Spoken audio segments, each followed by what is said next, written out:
for just the second time since they played all those games over the first month of the season. Joe Davis or Hershiser, Alana Rizzo joins us in a moment. Rough finish to that road trip. Dodgers lose 3 consecutive one-run games and find themselves as part of a logjam in the division, sitting a game back of Arizona. 43 games left. The race is completely on, and the Giants even think there's enough room left in the schedule for them to get in it. That would have to start tonight. Arizona right now trailing in Texas. Keep you updated on that game as it goes on. And got the pitching matchup that you want when these teams get together. Clayton Kershaw, Madison Bumgarner. 2 heavyweights that have been throwing the ball really well this year, and especially of late. Madison Bumgarner, since he's been back, is throwing it good. Clayton Kershaw, absolutely amazing. The slider and the curveball have really buoyed his arsenal. When you think about him now, you don't think automatically a strikeout. He's getting a tremendous amount of groundouts with his slider. And Bumgarner on the other end, he really has stabilized this rotation of the Giants. They have played well with him. For his last 5, they are 2-1 for him, and he has done fantastic. Let's go down to the field now, brought to you by El Pollo Loco. Here's Alana. All right, guys, thanks very much. Tonight is game 120, so the final stretch run is inside. As far as the top 3 teams in the division are concerned, they have almost identical amount of games remaining, but when you look at the Major League rank as far as strength of schedule is concerned, the Dodgers looking pretty good. The 20th hardest strength of schedule as far as games remaining. Colorado with the 9th toughest remaining schedule. However, all 3 teams, guys, as far as collective opponents are concerned, they're going to be facing the majority of teams above 500. All right, Alana, great stuff. Going to be a blast of a final couple months in the National League West. Going to be a blast tonight. Clayton Kershaw for the Dodgers, Madison Bumgarner for the Giants. First pitch from Dodger Stadium coming right up.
For the 11th time, it's Clayton Kershaw, Madison Bumgarner. That is the most frequent head-to-head matchup of any two active pitchers. And wouldn't you know it, locked at 5-5 over the first 10 meetings. And they meet up tonight for the first time, actually, in almost 2 years. You have to go back to September of 2016 to find the last time Kershaw faced Bumgarner.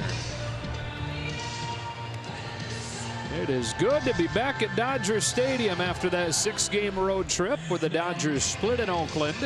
Took the opener in Colorado before losing those 3 straight to the Rockies. And into this game, a game back of the Diamondbacks. Take a look at the lineup for the Giants in this one. Andrew McCutchen will lead things off.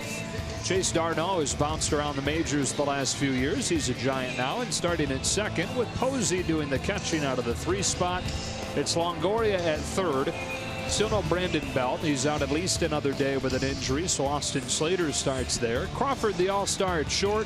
Hernandez in left, and the fantastic rookie Steven Duggar roams center field against Kershaw. Gave up 2 runs over 6 innings his last time out and is starting to recapture his form that everybody expects out of number 22.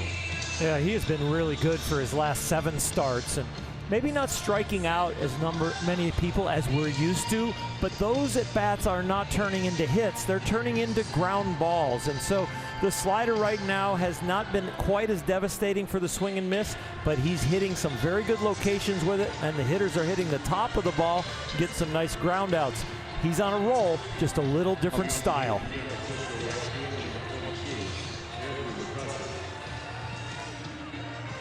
Take a look at the Dodger defense.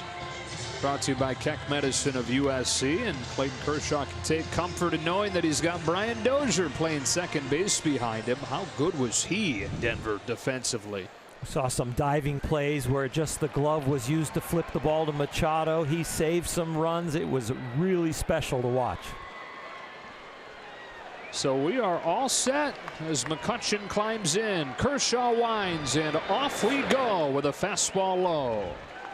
The Giants coming off a 2-4 homestand. They're 59-60 overall in 6 games out of first place.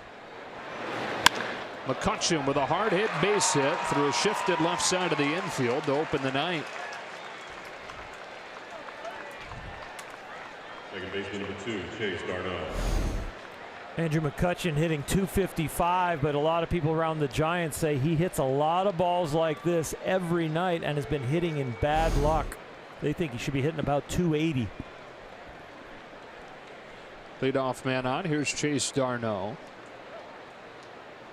The Dodgers over the last 2 weeks at just 5-9. Not dropped 4 in a row since mid-May. That 6-game losing streak took off from there. Strike 1.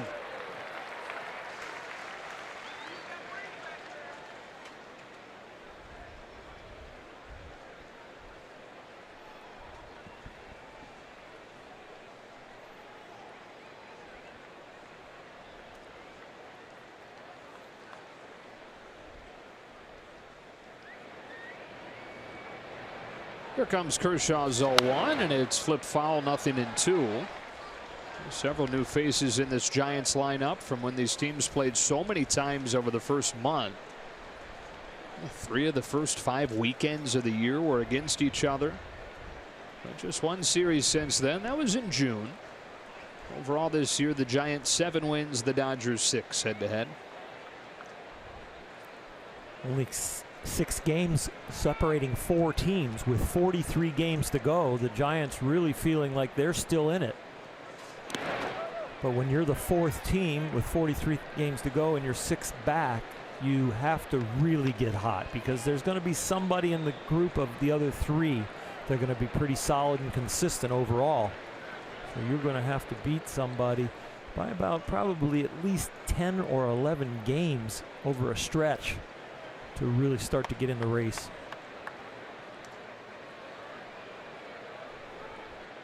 Kershaw to Darno with a 1-2 and got him with a slider for his first strikeout of the night. Today's closed captioning is brought to you by Wiener Schnitzel. And as Buster Posey comes to the plate just off of your point, Oral, One of the big issues for the Giants is that they only have 15 games left against the 3 teams they're chasing. And it is hard when you're chasing 3 teams to make that much hay when you're not facing them head-to-head too much. Their hot streak has to be completely different and longer than the hot streak of any of the other 3 teams. 90 wins, usually a pretty good landmark when you're talking postseason. For them to reach 90 wins, they'd have to go 31-12 the rest of the way. So not impossible. The Giants right now on the outside looking in. 1-on-1 out, and Kershaw to Posey. Ball 1. Now Posey not hitting for the same kind of power that he has in previous years, most of the years of his career. But the average still solid, and especially good the last couple weeks. So much of a hitter's power comes from his lower half, and the wear and tear of catching all these years might be taking some of the strength out of his legs, the flexibility of the knees and the hips. But the eye-hand coordination hasn't gone away. The batting average is still up there. And still one of the best in baseball when it comes to the strikeouts and the walks. Just about 1-to-1 in that category. One of a few players in baseball that can say that. On a 1-1 from Kershaw. Posey watches a curve drop low.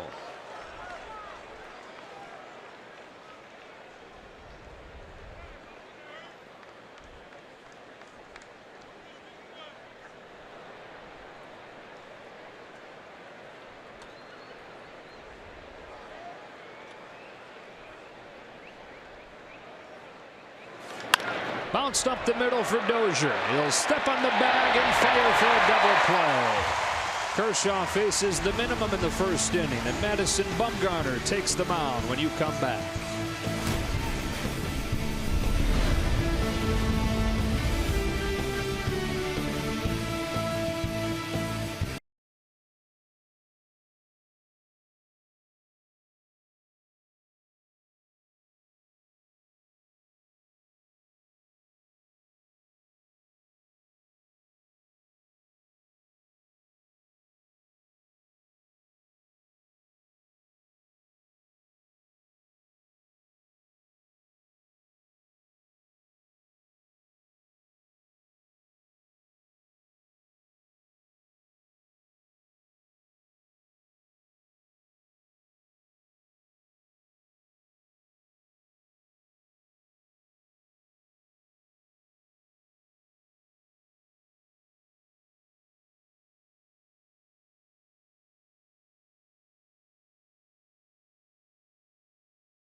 In the order, Justin Turner and Manny Machado flip-flop. Turner to the 2 spot. Machado hitting 3rd with Kike Hernandez out of the cleanup role.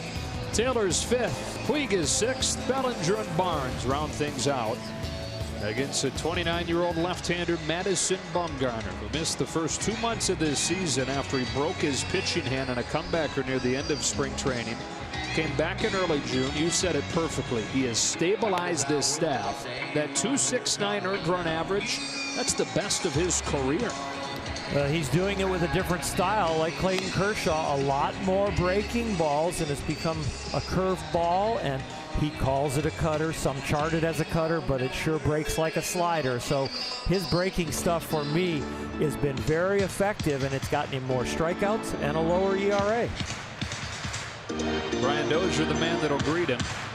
So this lineup that he faces will be significantly different than the one that he saw And his third start off of the DL on June 16th when he gave up 3 runs over 6 innings. Because it's got Dozier leading off and it's got Machado hitting third. First pitch of the night at the knees, strike 1. Of course, both those guys coming over in trades. Brian Dozier has been the most effective player that was traded in July. When you're looking at OPS. 1 ball and 1 strike. And defensively has been dazzling. Well, he's shown a lot of range. He's shown a lot of grit on defense.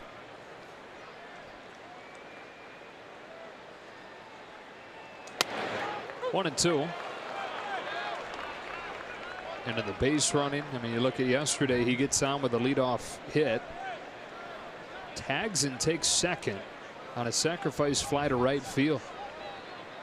Home plate umpire Corey Blazer already shouting over to that Dodger dugout about something.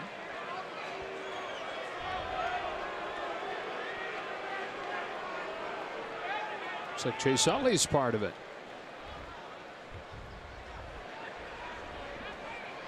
Bumgarner to Dozier 1-2, and he flips one over short and into center. Base hit. Dozier starts the game against Bumgarner with a single to center. Both starters having to pitch in traffic right after the first batter. McCutchen singled off Kershaw, and here Dozier getting a knock. Bumgarner will have to work out of the same jam that Clayton did.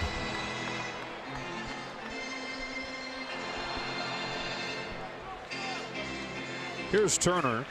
And by numbers, right now, Cody Bellinger is the hottest Dodger hitter. Turner not far behind in that regard. But just by pure eye test, wouldn't you say Justin Turner is the best Dodger hitter right now? I would. I think that Justin right now with his approach, he seems to be on every single pitch. Cody has been super hot, but he does swing and miss here and there. But I will take either one in a big situation right now. It's like picking your favorite kid. Here's an 0-1. Turner bangs one to right center, but McCutchen is there for the first out.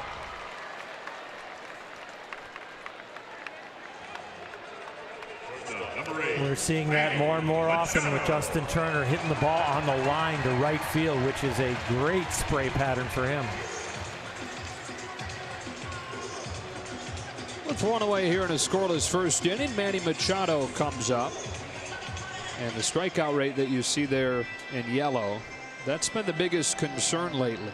The strikeout rate is one of the 10 highest in the National League. He was among the very best in the American League while he was with Baltimore this year.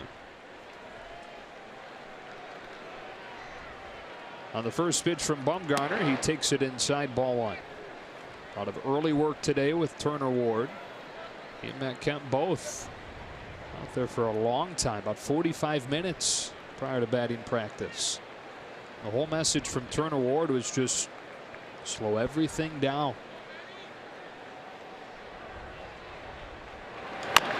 Bounces it back to Bumgarner, who's running throw to second, gets one, not in time at first.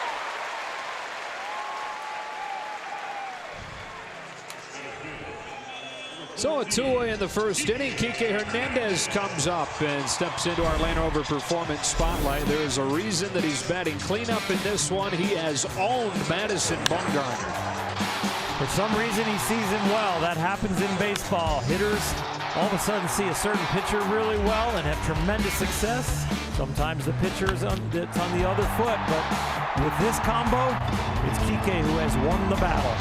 Those 4 home runs that he's hit against him, only Carlos Gonzalez of the Rockies has hit more against Madison Bumgarner.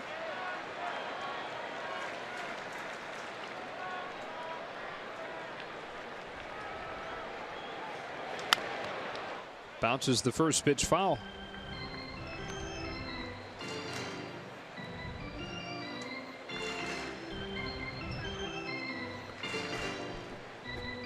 Most of Madison's stuff works in towards Kike, and he's very strong on the pitches on the inner half in the early part of his career, and through what we have seen the last few years, struggling with the outside part of the plate. Mad Bum can't really get that over there consistently. He likes to throw it up and in, maybe high and away, but the low and away pitch, not a whole lot.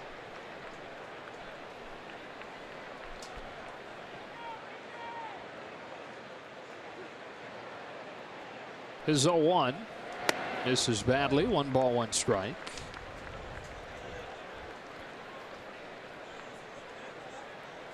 The exciting part about this matchup tonight is just how each of these two starting pitchers compete at such an intense level.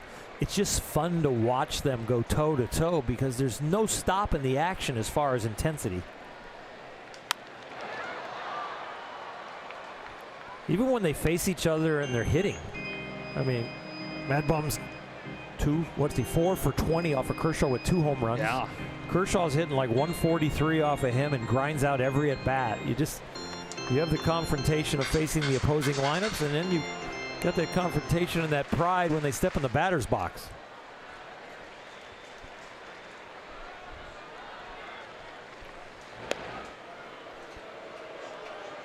I don't know if I like it when you call him Mad Bum. I shouldn't, huh? Yeah. No Goldies, no Mad Bums, no Arenado. Just leave those good players to having their normal names. Yeah. Okay. Yeah. 2 balls, 2 strikes. Gets to the backstop. Machado gets to second.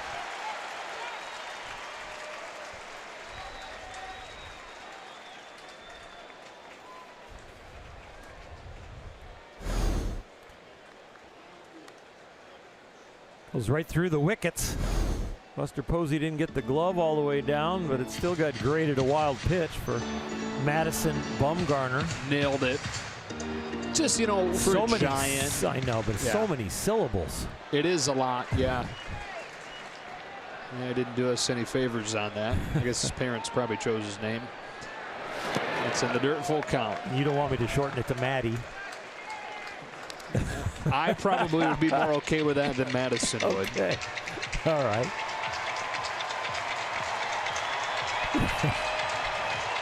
I know there's people at home laughing right now because the booth boss and Rick are laughing. First inning chance here for Hernandez and the Dodgers as Bumgarner reaches into that glove and comes home with a 3-2. Hernandez pulls it foul. Going to crack his back. Going to go get a new one. Well, the Dodgers had 8 runs on Thursday.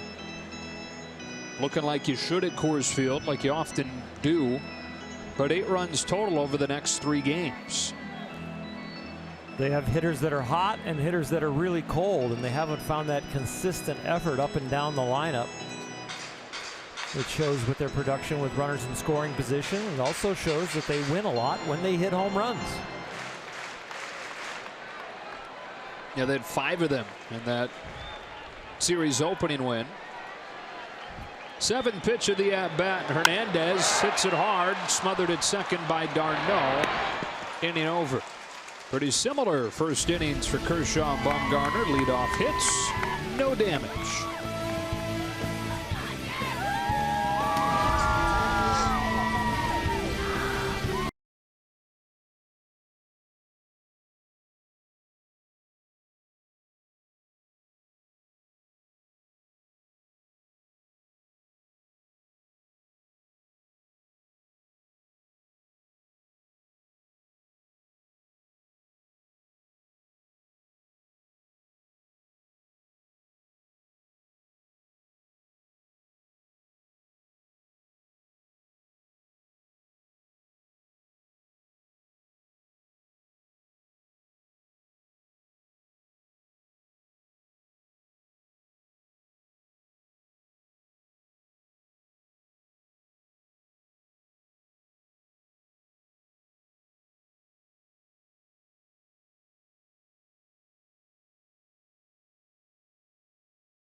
together. Starting pitching on that 2-4 road trip was very good. 2.5 ERA. But the bullpen was not. 5.74. His number is much worse if you break it down to just the Colorado series when they were without Kenley Jansen. How many starting rotations are strong enough to move two guys out of it that are almost your hottest starters at times and go down and strengthen the bullpen guys and still have a great rotation? Alana's going to have an update on Kenley Jansen in a couple innings as Evan Longoria leads off this second inning for the Giants. Kershaw brings him a 1-0 and bounces it for ball 2. Longoria hitting .292 in his 16 games since missing a month and a half with a broken hand.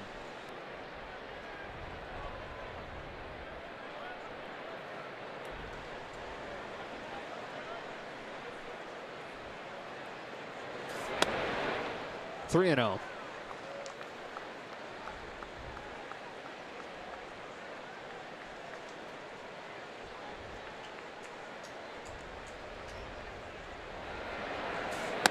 That's a strike. 3-1. Giants just have not gotten the production from Evan Longoria that they expected, and he'll be with them another 4 years. That's through his age 37 season. Well, he's on pace right now for career lows in home runs, RBIs, batting average, on base percentage. It's a very bad year for him so far. On a payoff pitch, he strikes out swinging at a slider. Kershaw's second. So far, Clayton's slider has been excellent. Excellent for strikes and excellent as a put-away pitch. Everything else in the arsenal's kind of setting up that slider right now. One gone in the second as Austin Slater comes up. I know you talk about how different jerseys still, seeing them give you certain feelings within your career, during your career. Would seeing the Giants uniform give you a little added juice? Yes, but you know what? When it becomes personal and you play against somebody so much, it's actually their faces even. Matt Williams, Robbie Thompson, Jeff Leonard, Kevin Mitchell, Will Clark. You play these guys so much and the intensity's there and you're battling for the division, it does get personal.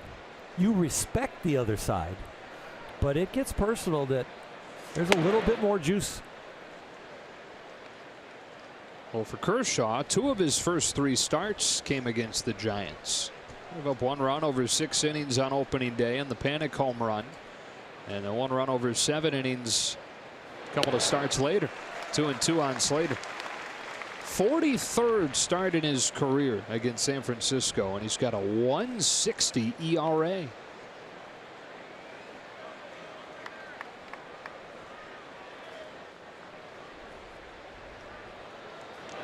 That's the second lowest earned run average for a pitcher in the live ball era, which is back to 1920, against any individual opponent. Only Sandy Koufax against the New York Mets was lower.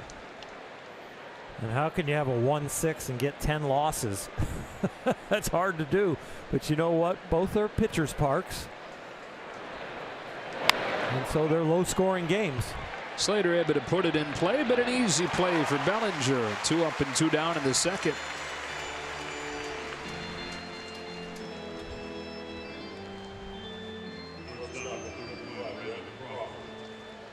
Here's Crawford. It's been an odd season for Brandon Crawford. You see the average since July 1st. That's the second worst average in the National League. But in the 2 months prior to that, he had the single best average in the National League, and it sent him to the All-Star game as the starting shortstop. A roller coaster of a year. Fastball for strike 1.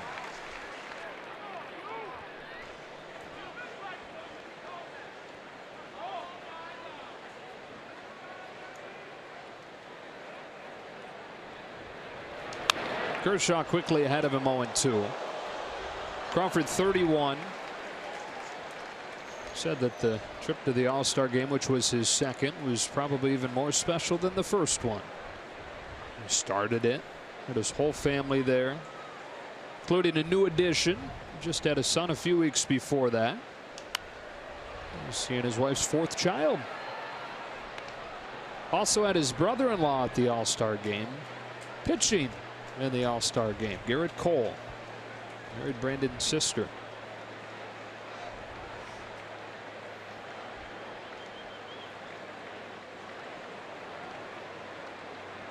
Kershaw looking for a 1-2-3 second. And a curveball tapped along first, foul.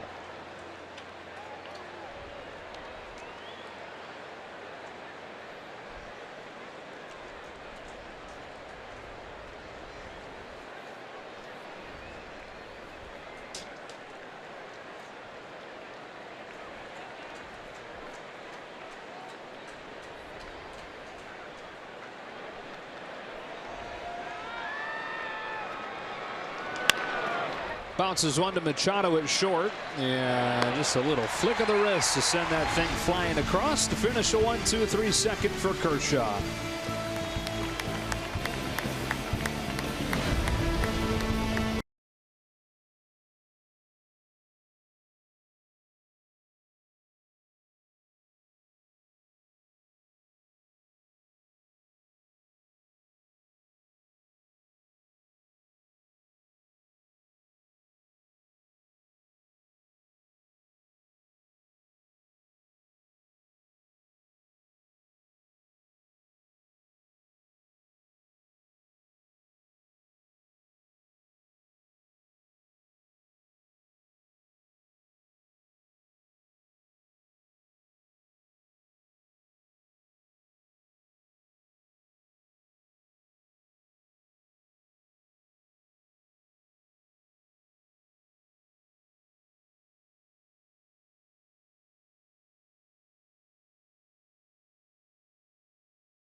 These two pitchers, and here's a perfect example. Years ago, you never would have seen this be the case, but out of the 15 pitches Bumgarner threw in the first inning, 14 of them were either curve or slider. Both of them are looking like they can pitch into their 40s if they can adjust so well to slightly differences in strategy for them because of their evolving stuff. You get strike one on Chris Taylor with the fastball. And Madison Bumgarner throws his fastball less than any pitcher in the National League other than Zach Godley in Arizona. 0-2.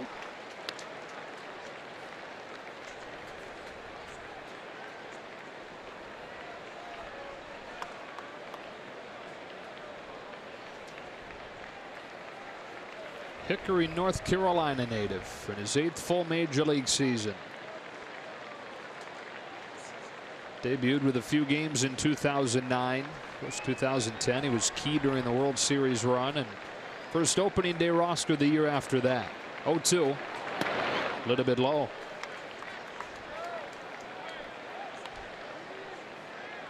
Madison wants that pitch, and I think Posey just wasn't strong enough to keep it in the strike zone as far as the presentation.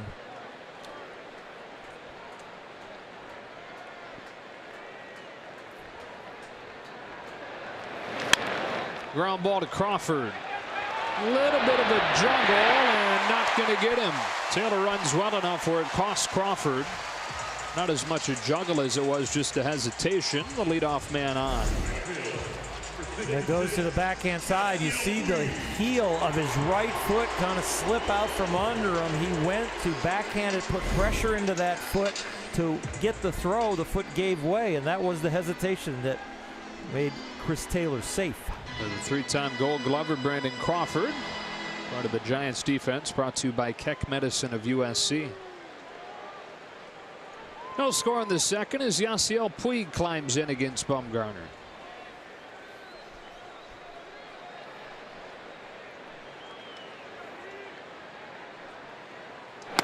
Strike one.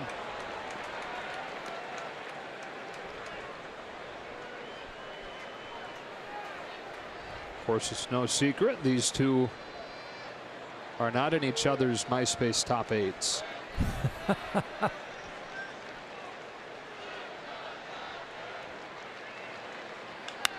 High fly ball to left field, but got it off the end of the bat, and it's an easy play for Gorkis Hernandez.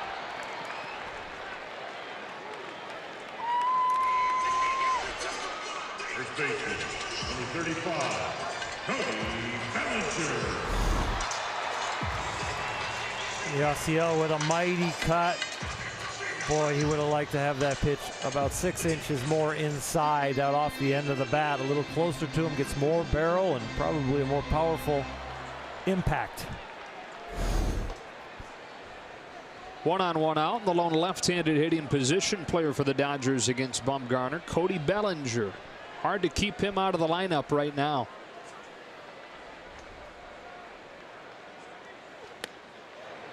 Inside with a fastball. It's 1-0.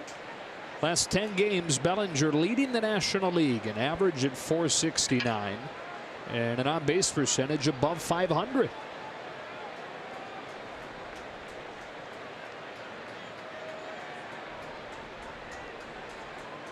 On a 1-0 pitch, he takes it low, ball 2.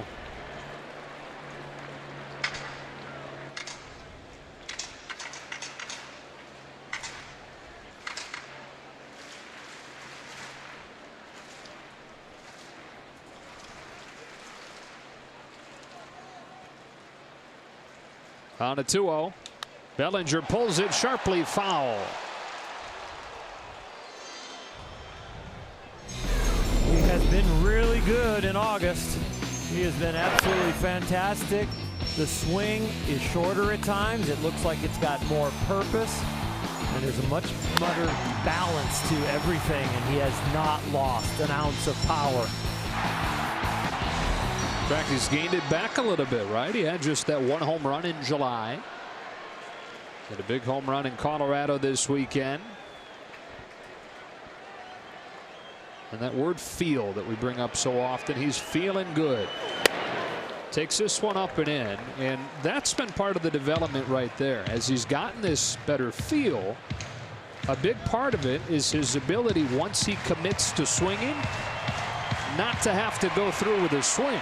He's now in a spot where, with some mechanical tweaks, he feels like he can stop the swing, can keep the bat through the zone a little bit longer, and wait a little bit longer to fight it off. Hits this one in the air to center, and Duggar will run under it for out number 2. But the point is, once he's committed to swinging, he's not totally locked into that anymore.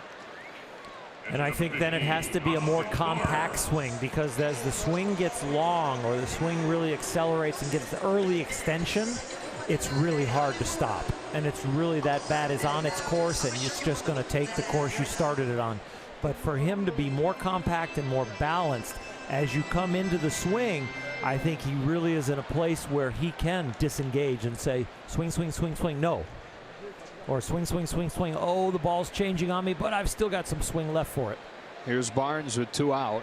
Whereas before, it was, you say swing, you're swinging. It's like a rocket from the launch pad. It's going. Once the engines start, it's going. Talking to assistant hitting coach Brant Brown about that. He said, when you're at your best, you have 3 options: swing, stop, or let it ride.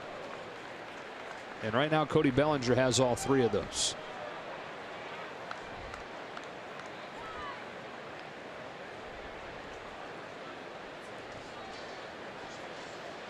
Taylor reached to start this inning. He's still at first as Bumgarner gets ready for a 1-0 to Austin Barnes. That's ball 2 on a guy who has homered against Bumgarner before. Dodgers trying to get him going.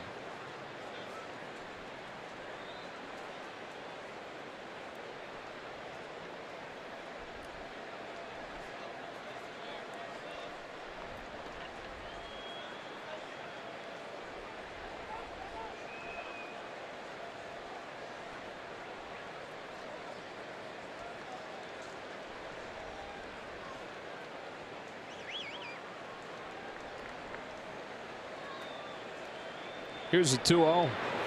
Ball 3.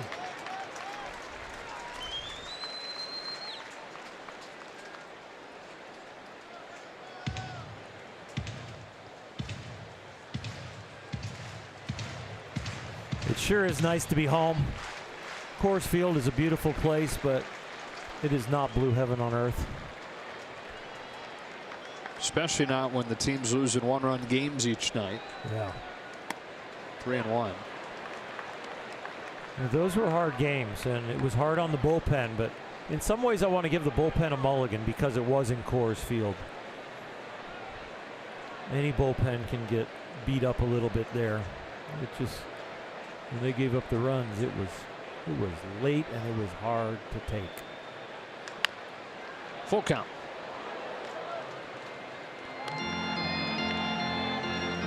I mentioned it yesterday, but it's like putting a guy in a position that he's unfamiliar. The ball tends to find you. Well, the Dodgers lose Kenley Jansen, and the game's found the bullpen. Tight games the whole way. Yes. It's different. Pitching the 8th and 9th is different if you haven't been there before or that often.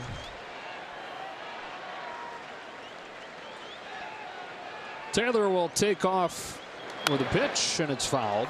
I liken the 8th and 9th inning to like a hitter in an RBI situation from the 7th inning on in a tight game. It's different when you have a man on third and less than 2 outs and you're the hitter now, and it's the 8th or 9th inning and the game's tied, or it's the 1st, 2nd, 3rd, 4th, 5th, you know, it's early in the game. It's like, oh, we didn't lose because of that. But when the moment is determined and the outcome is win or loss, it's a different mentality. Barnes takes the walk. We'll turn the lineup over here. Bumgarner issues his first of the night. For 22, Clayton Kershaw. Here's Kershaw.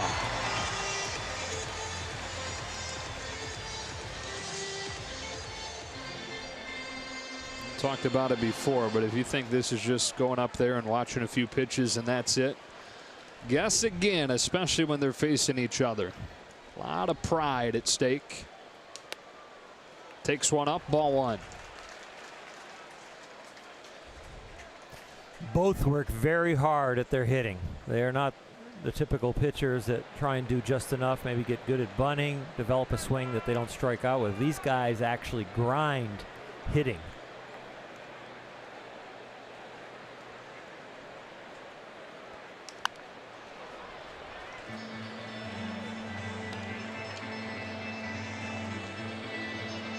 Been a good year for Kershaw at the plate, hitting 200. An on base percentage that it's almost league average for regular hitters.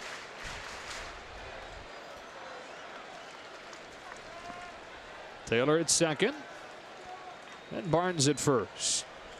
They run. Kershaw takes a strike and no throw. No second and third. The Dodgers have taken the training wheels off the stolen base department. They are running all the time now.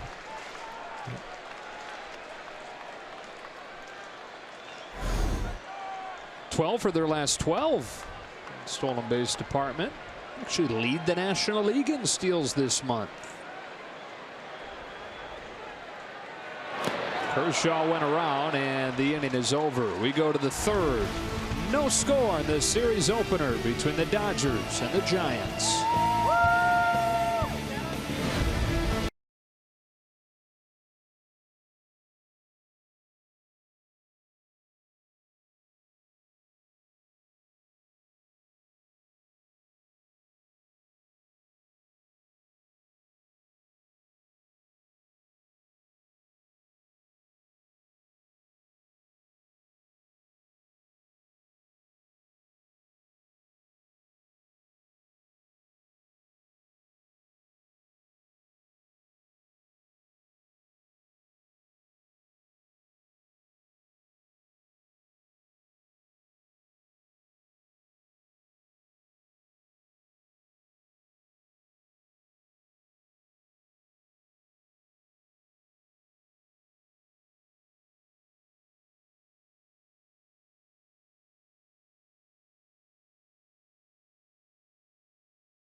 Brought to you by the Southern California BMW Centers.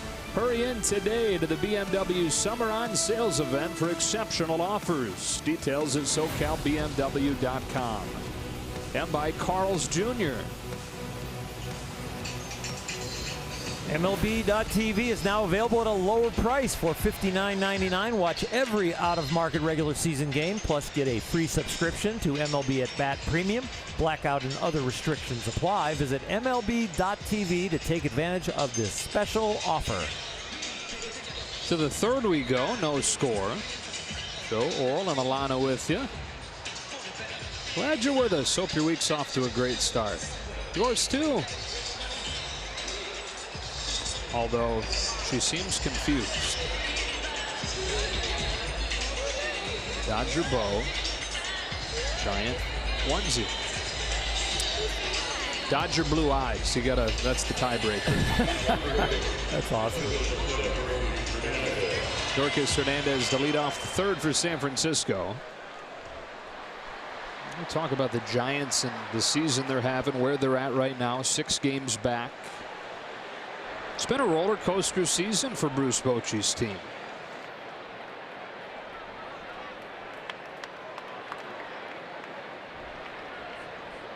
Kershaw's first pitch of the inning is tapped foul. They had a stretch from late May until the beginning of July where they were the best team in the National League. That put them within 2.5 games of first place. They're riding high off of the return of Bumgarner. But 14-20 since. Only the Padres have been worse. 1-1 or 0-2.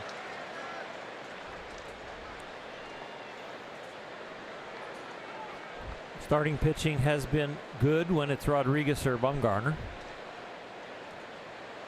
Holland is starting to get it going again. The bullpen has been solid to really good. It's the offense that has really hurt them.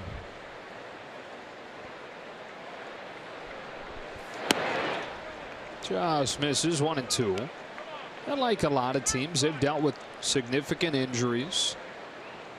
Brandon Belt currently out. Longoria's been out for a long stretch. Joe Panik has missed a bunch of time. It's 2-2.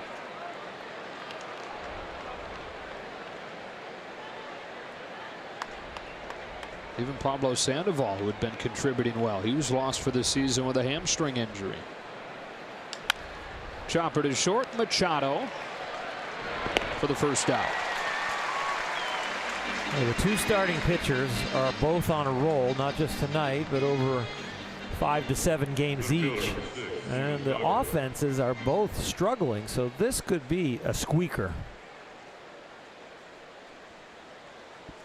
Here's the guy the Giants are really excited about. Steven Duggar made his major league debut in early July and has been tremendous, especially defensively in center. They've been looking for a long-term center fielder for a long time in San Francisco, and they think that they finally found one in this guy. Bruce Bochy told me he sees Steve Finley, who is an impact bat and a fantastic center fielder. So it's when your manager who's seen them all picks that guy, that's a pretty good comparison. Curve falls in for a strike. Got to meet him last week. They were playing in Arizona. Finley was there for an alumni game, and so Bochy went out of his way to make sure that Steven and Steve could meet. And he said that Bochy's not the first guy to compare him to Steve Finley. He's been hearing that for much of his pro career. No, not just the style of play, but the body type, the energy. They even kind of look alike in the face.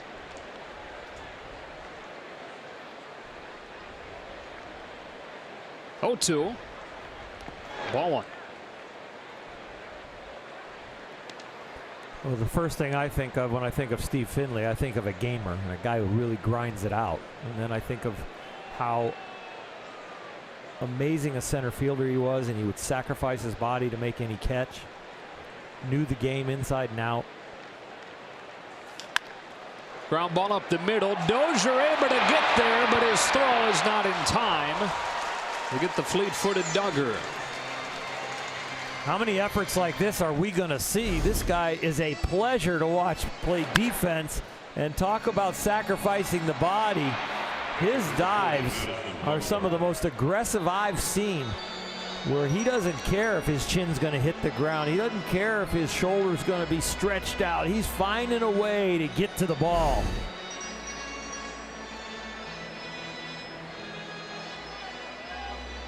I feel like it's just about every day I bring up a Pedro Mora article on The Athletic, but there's a great one today on Brian Dozier. Some really awesome anecdotes.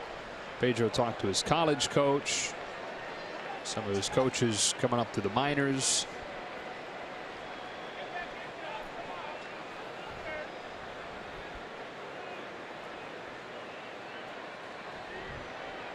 Here's Bumgarner, 1-on-1 out, no score in the third. The whole basis of the article was that more than anything, Brian Dozier loves proving people wrong. That's what he's been doing his whole life.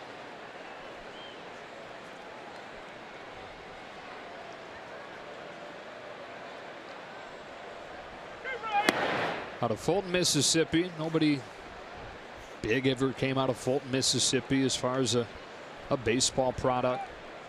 He was awesome there, but none of the SEC schools recruited him. So he went to Southern Miss, and they discovered him at a kind of middle of the nowhere tournament in Oklahoma when he was in high school. Crack that flare, and 1-2. And they didn't like him for any individual skill as much as they just like the effort you're talking about, the way that he plays the game. So he shows up unheralded. Wasn't a big time recruit there by any means, but had taken the shortstop job within a couple of days. Wasn't drafted after his junior year, so had to prove people wrong again. Took Southern Miss to the College World Series as a senior, and then was drafted in the 8th round, making his big league debut 3 years later. Even his college coach admitted that when a pro scout once asked him what he thought Brian Dozier could be like as a pro, could he be a big leaguer, college coach said, I don't know if he'll ever hit enough, but he'll be a great coach one day. They've got Duggar running, not in time. He flashes that speed. It's part of what the Giants are so excited about. Two ways to steal second base off of left-handers, and he did it on a slide step pickoff. That means Clayton Kershaw's leg kick was not that high, and so that should give Bellinger plenty of time. But Duggar's speed, wow, and an outstanding slide to the center field side of second base, clipping the bag and hanging on with one spike. First runner in scoring position for San Francisco tonight. Kershaw has Bumgarner at 1-2. Here he comes. Curve was taken low.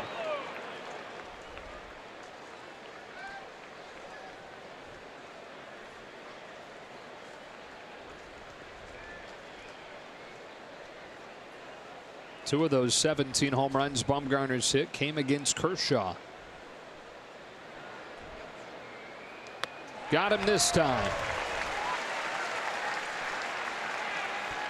You know, to finish up on Dozier, Chase Utley being his role model and his idol, and now he's lockering next to him. And Chase's bobblehead's coming up in a while, and part of the promotion is excerpts from the retirement speech, and Chase talks about, I want to play every game in my career like it was my last. That's the way Brian Dozier plays. He plays like every game could be his last. That's why they loved him so much in Minnesota. He was a favorite there over 6+ seasons. And he's going to be a favorite wherever he signs that free agent contract following the season. Top of the order with 2 out. It's McCutchen taking a first pitch curve, 0-1.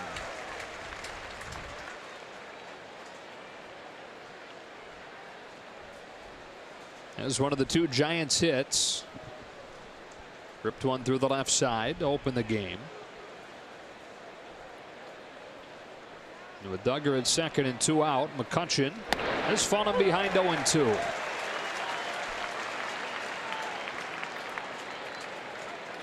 Nice fastball just grazing that outside corner. Especially after, really good after the big slow curveball. You can almost go anywhere right now on the edge of the plate.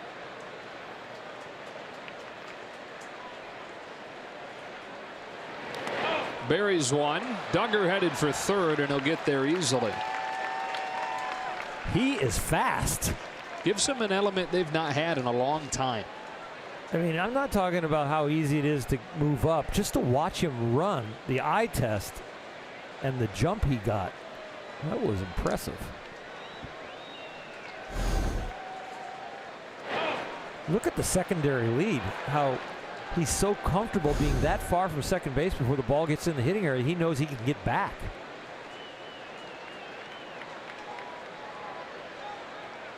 The 1-2 pitch. Got him looking. Kershaw back-to-back Ks to get out of the jam, and no score to the bottom of the third.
Second trip to the Dodge order against Madison Bumgarner, with Brian Dozier to lead things off.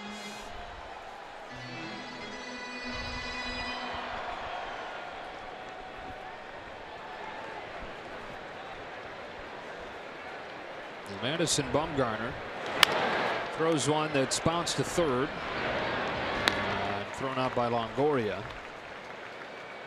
Bumgarner with only a handful of fastballs over the first couple of innings in this game. Justin Turner. Up comes Turner.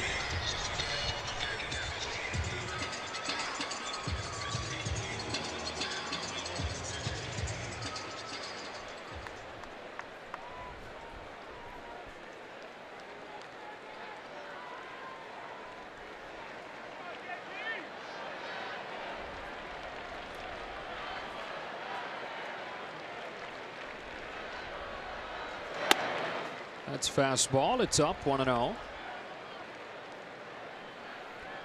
You know, it's not like the fastballs are down at 87, 88. They're just choosing strategically to not throw their fastball as much, both these starters. They throw breaking balls more than any two pitchers in baseball. Kershaw, the #1 breaking ball usage. Bumgarner, #2. Tonight, though, it's been about 80% breaking pitches from Bumgarner. Who delivers 1-1 to Turner. It's a fastball in for a strike. And only the most in-depth baseball fan would probably know that, because if you said, just did a survey with people and said, okay, tell me the two soft tossers, you know. Yeah. The guys that are predominantly breaking ball pitchers. I'll bet you their names wouldn't even appear in the top 10. We wouldn't get it without diving into those numbers. Turner stays alive. Yeah, the warriors that they are, the persona that they project on the mound, and the way they go about their business, you don't really think of them as, oh, you guys are backing up. I can't believe you're not throwing me a fastball. Have an ego about it. Let's go. Yeah. Just getting you out with the breaking stuff.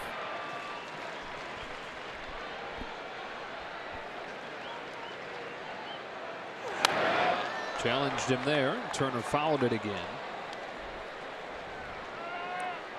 Madison Bumgarner had 6 consecutive seasons where he made at least 30 starts. Famously interrupted last year by the dirt biking accident that he had in late April. Colorado injured his shoulder. He was limited to just 17 starts last year. Turner slaps one to McCutcheon and right. 2 up, 2 down. He's followed that 17 start 2017 with missing the first 2 months this year. But sure has been good since getting activated.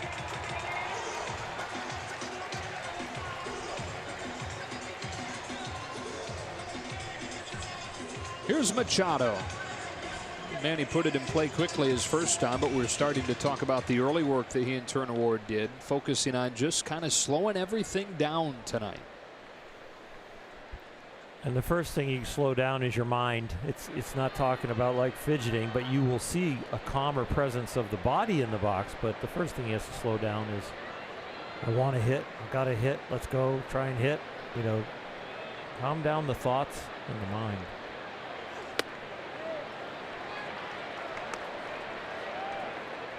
New team, race, moved from Baltimore where the games really didn't matter.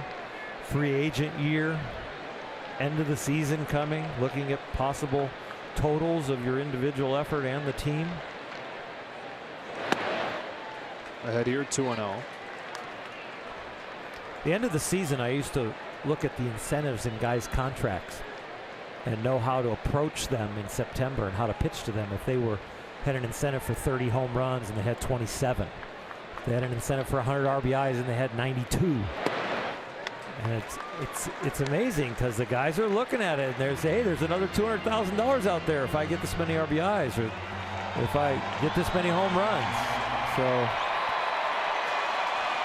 you get in those situations, you know, okay, you don't need to throw him a strike. And I don't think Manny is at that place yet, but people will think about that at the end of their free agent year. How about this? That is his first walk in a long time. First 13 games with the Dodgers, he had about a walk per game. That's his first one in August. He will be shown respect by all pitchers, but he has to take the respect and be patient enough to take those walks. Gets Hernandez to the plate. With 2 gone here in the 3rd.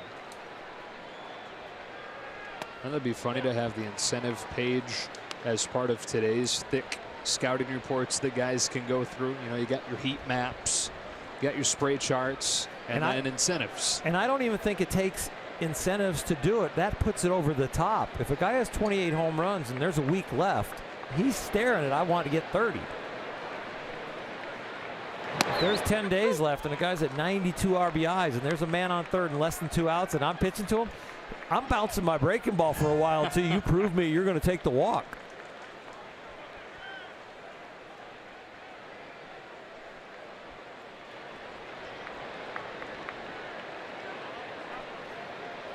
Here's an 0-2. Hernandez punches one through a vacated right side for a 2-out hit.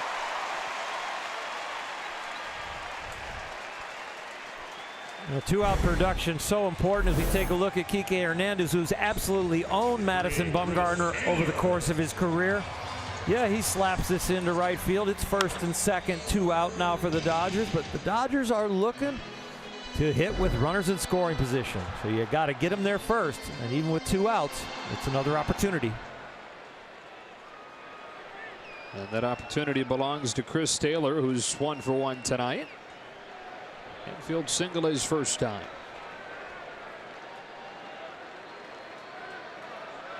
On the first one from Bumgarner, Taylor takes a strike.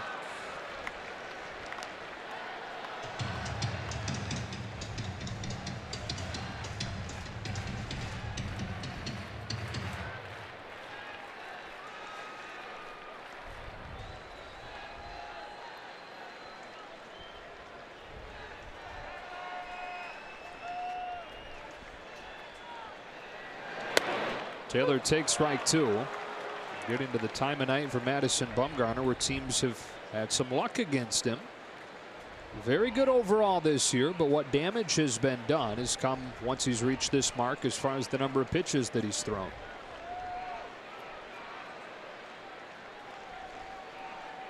Here's his 0-2.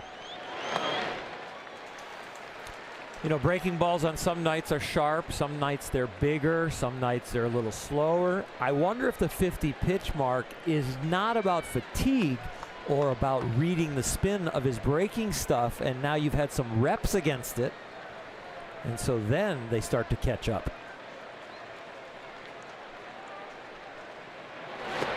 Back-to-back takes, and the count evens at 2-2. In this inning, we saw him hit 92 and 91 miles an hour, so it's not really fatigue, but it might be reps.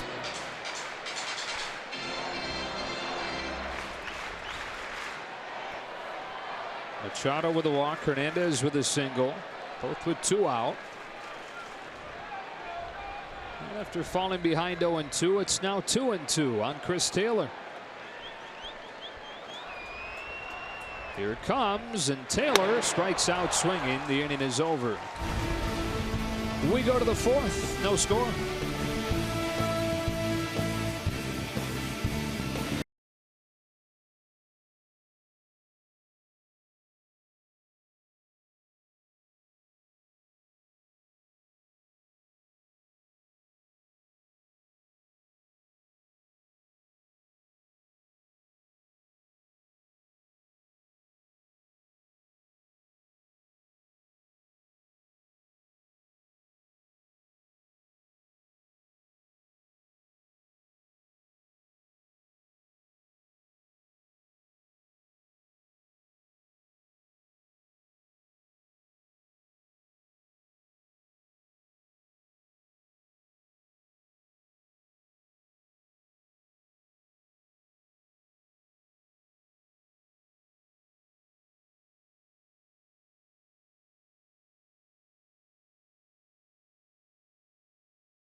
With an irregular heartbeat, talked to the media today and gave us an update. Definitely can work out. I can do all that stuff, but I can't do activities when, you know, our team is actually hitting. I gotta do stuff by myself out there, and like today I throw a bullpen. Everything feel great, you know. Kind of light running these next 2 days, and then probably Wednesday I'm gonna do like heavy lifting, probably back again, and all that stuff back, and hopefully it will be sooner. I'll probably be back in the game. And guys, Kenley Jansen scheduled to throw a bullpen here on Wednesday, another one in Seattle on Friday, another appointment with the cardiologist on August 20th. We'll have much more information about his return after that. All right, Alana, good to get that update, which seems like a positive one. 2, 3, and 4 for the Giants in this 4th inning. Chase Darno struck out on a slider his first time. Fouls one back here, and it's 0-2. Can't wait to get the big fella back, but he's got to take it exactly the way the doctors have described him, and they'll take fantastic care of him. I hope he comes back a lot sooner than the last time he had this incident.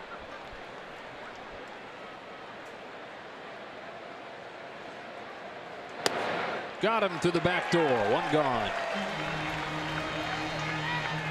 Alana's got a little bit more.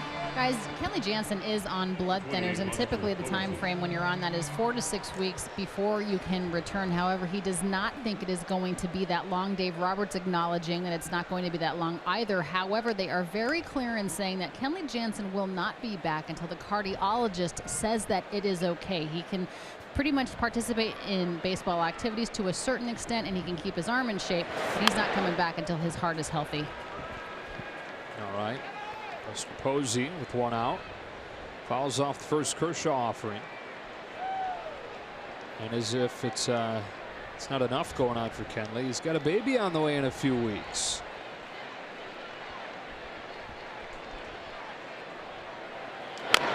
Softly bounced back to Kershaw. 2 up, 2 down.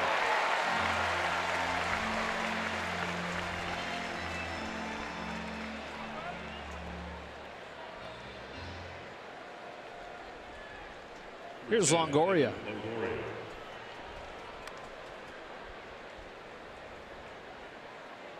Southern California native. Stayed in Southern California for college. Rio Hondo Community College for a year before going to Long Beach State. Strike one.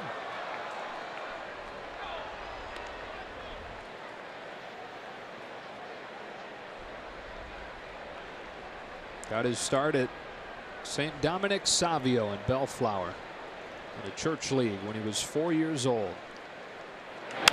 Bangs a curve to Dozier, who's positioned perfectly, and on 7 pitches, Clayton Kershaw with a 1-2-3-4.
Bumgarner has been as expected.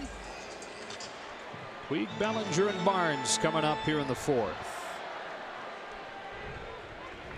Yasiel Puig, since coming off of the DL in early May, has the #4 on-base plus slugging in the National League, and that's after he had the lowest OPS in the National League before. So he has really miserable numbers for the first month. He goes 100 miles an hour into the wall in San Francisco, winds up on the DL, and since then he's been one of the best hitters in the league. 2-0. You know, before Yasiel got this consistency, we watch him get in the box and it'd be like, what's he got in store for us now? Now it's like there's a solid approach, solid mentality. He looks very, very good. Strike one. And it's hard to maintain it this long and not say this is the player we're going to have for a long time. Little break in there for the oblique injury, but we're talking about 3 months. It's by the hands, and he's ahead of Bumgarner 3-1. When he plays with his hair on fire, you feel like there could be some inconsistencies, like, whoa, this is a hot streak, or boy, he's having a really good night. I think his hair is just kind of smoldering now. Yanks one to left field that sends Hernandez back to the warning track for the first out. That was a really good swing.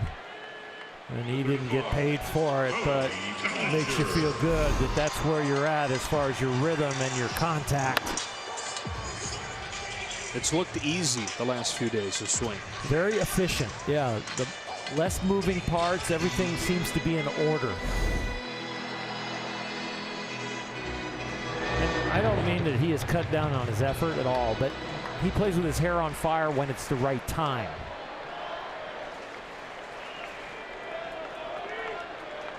And he's just missed both times against Bumgarner. Scotty Bellinger takes the ball.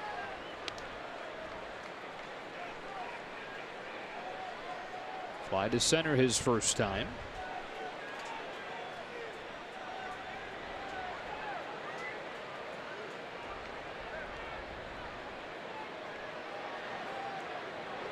Bumgarner's 1-0. Bellinger swings and it's a fly ball to right. There's McCutcheon. 2 up and 2 down. Celebrate Chase Utley's accomplished baseball career on August 22nd when the Dodgers close out a 3-game series with the St. Louis Cardinals. Be one of the first 40,000 fans in attendance and receive a Chase Utley bobblehead. Compliments of Takagi tankless water heaters. For tickets, visit Dodgers.com/promotions. Love it that there's a Chase Utley bobblehead. Oh, I was just impressed that I could pronounce Takagi tankless water heaters. It's a mouthful. Say that 3 times fast. Barnes looks at strike 1. I was so happy to get through that part, I almost screwed up Dodgers.com. You're distracted. Yeah. You're like a pitcher with runners on base. I only had 2 outs, and I was hitter. already had 2 outs, and I was celebrating. I shouldn't have. No. Got to finish the inning. Ball on a strike on Barnes, who walked his first time. One of the 2 issued by Bumgarner to go along with 2 strikeouts. No runs on 3 hits.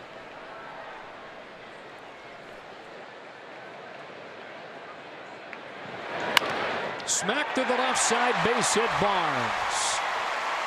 First one in August for Austin. And he's reached both times tonight. We've had a lot of different guys go through slumps and need a hit. Austin Barnes needs a hit, and he'll probably even need one his next at bat. He is looking for some rhythm, but same advice that Turner Ward has given other hitters. Slow the game down in the batter's box. Kershaw with 2 out.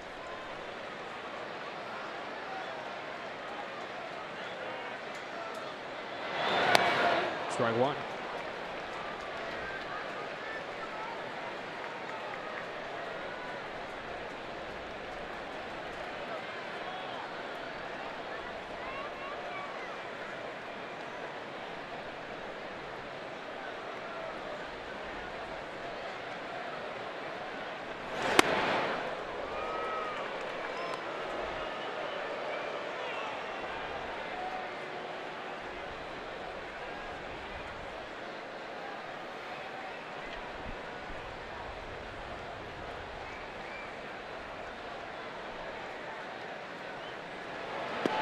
Two balls, 1 strike.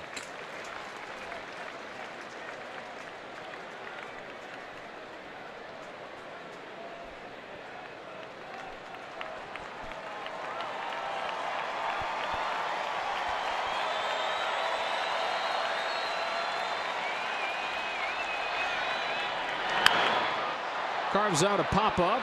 Long way to go for Crawford. That ball falls in. Austin Barnes is headed home to give the Dodgers the game's first run. Kershaw headed for third. He's out, and the inning is over. But with a blaze of glory, the Dodgers get the first run. And the Giants turn their attention to Brandon Crawford, who is slow getting up.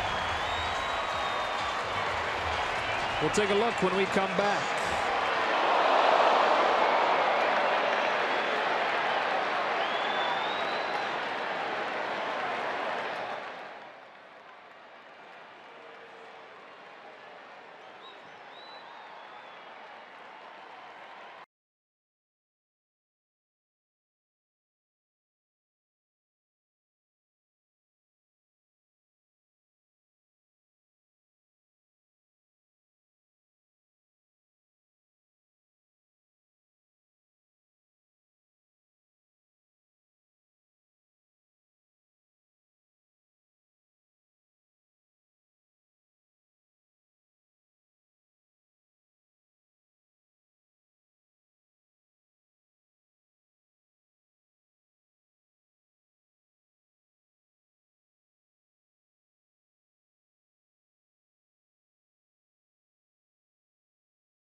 is brought to you by your Southern California Toyota dealers.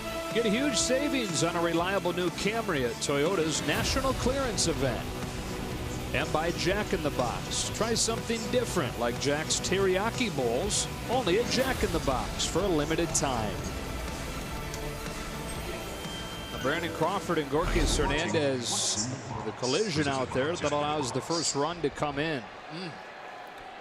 Gorkis realized before Brandon, because Brandon's got his head up, and Gorkis picks him up but can't stop his momentum, and then infielders are taught to go low, outfielders stay on their feet. Boy, that was dangerous.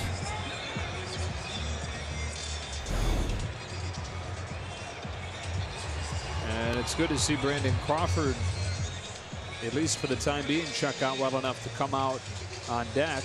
Due to bat second in this inning. Hernandez is due up third.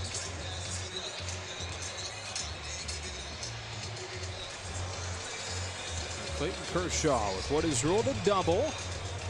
He's given the Dodgers the first run of the night. We said earlier, these two compete, these starting pitchers, not only toe-to-toe on the mound against the opposing lineups, but when they're in the batter's box. And Clayton, one of his goals as a hitter is to be a painful out and to make the pitcher work as hard as possible. Well, just putting it in play got the job done.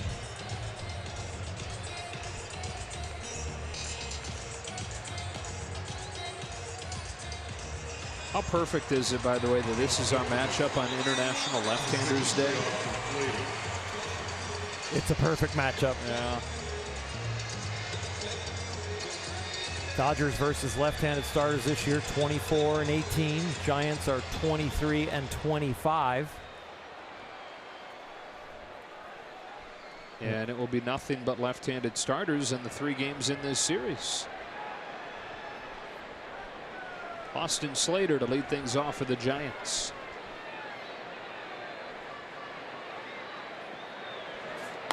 Strike one from Kershaw.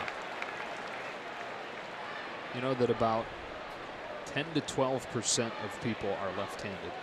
That's the estimate. Curve for strike two. Well, they have an advantage if they can pitch.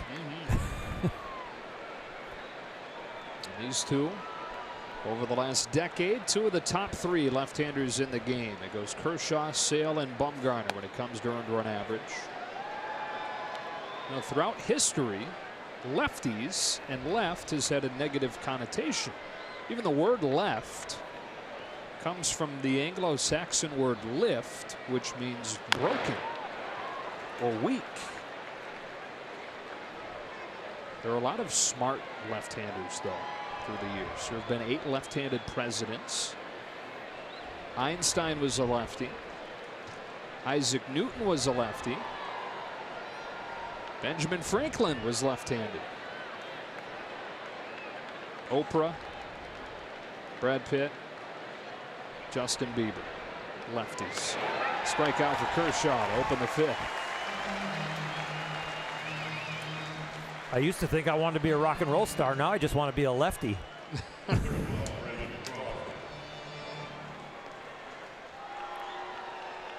Crawford with 1 out.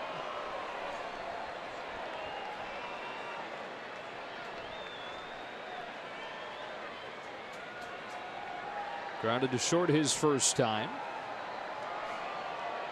We have seen Bruce Bochy choose to give Crawford the day off against Kershaw some in recent years with his poor numbers against him. With already Belt on the disabled list, with the offense struggling as much as it is, he decides to bat him tonight. And Brandon 5 for 39 now against Kershaw. 1 ball, 1 strike.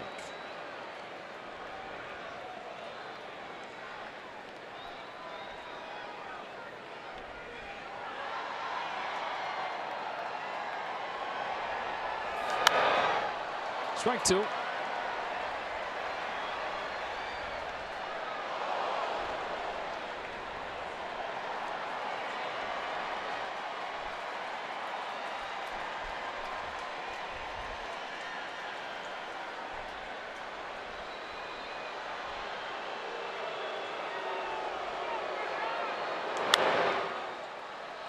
Soft pop flying to short left field, right out in that same spot where Crawford just experienced the collision. Chris Taylor comes on to catch it with no other incident.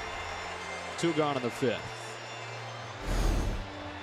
The placement of the pop-up that Kershaw hit, really the collision happened because they were shifted around, but there the Dodger defense waiting for Crawford maybe to ease one softly down that way. There's 3 guys that almost could have caught that.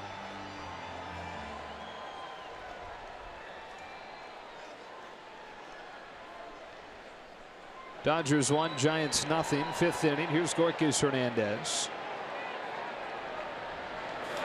Grounds the first pitch that he sees to Machado, and Kershaw with another 1-2-3 inning. This one on 10 pitches, halfway home.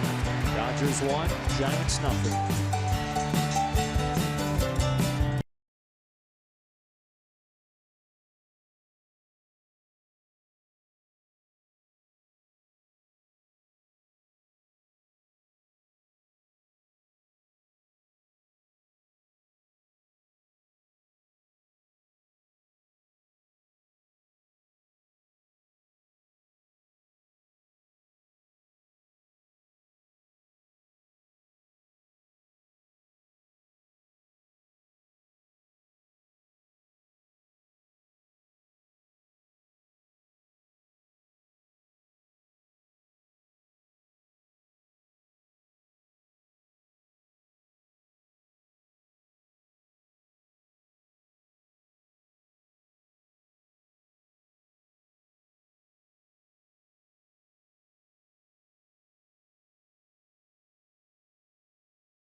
Find out if you're a Dodgers good luck charm by purchasing a 3-game mini plan. If the Dodgers win all 3 games you picked, you'll win a ticket to Fan Appreciation Day, be recognized on the field, and get a specialty designed good luck charm t-shirt.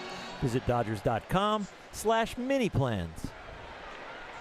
Brian Dozier to start the 5th inning against Madison Bumgarner, with the Dodgers in front 1-0 on an RBI double from Clayton Kershaw. Dozier tonight 1 for 2. And they have made a change, by the way, going to Alan Hansen and taking Brandon Crawford out. It's fouled and it's 0-2.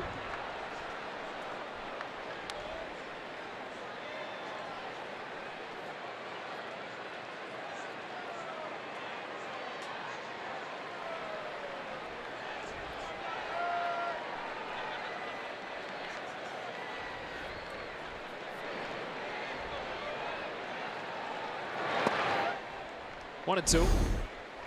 This is the play that has led to Crawford leaving the game, and in this day and age, rarely do you see guys stay in after contact to the head like this.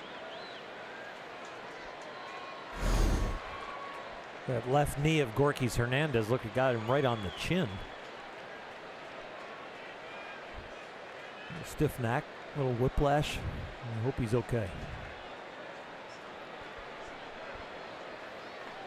On a 1-2 pitch, Dozier hits a ground ball softly to third. Longoria on the move, throws him out.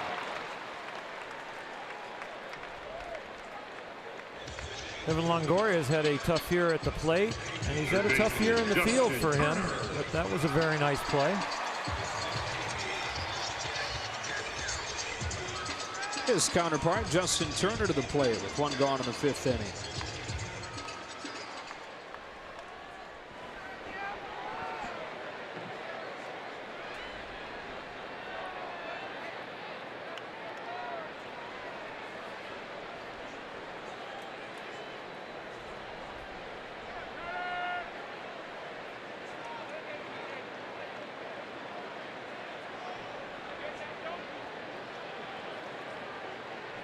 Bumgarner home with his first one to Turner, who swings and hits a high drive.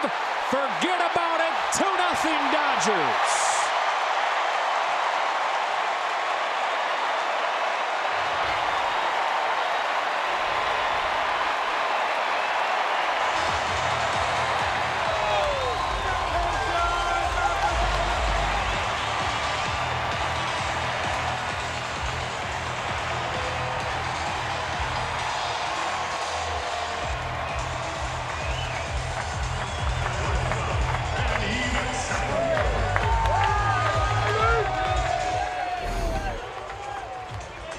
This is a Morongo slow-mo cam, and Justin Turner, he knew it, drops his head, leaves the batter's box, admires it for a second.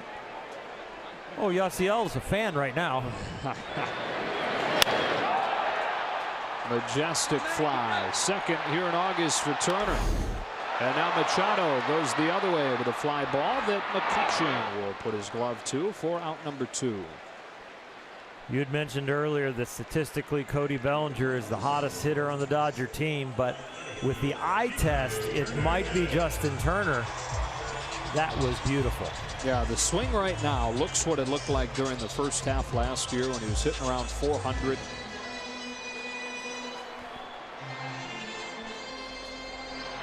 It's as pretty as a left-handed swing. You were talking about that over the weekend. Yeah, you put Justin Turner's swing in the mirror, it'd be gorgeous as a left-hander, but it's right there with top prettiest swings with the caveat. One more look at that beautiful swing again on Morongo slow-mo. 0-1 on Kike Hernandez.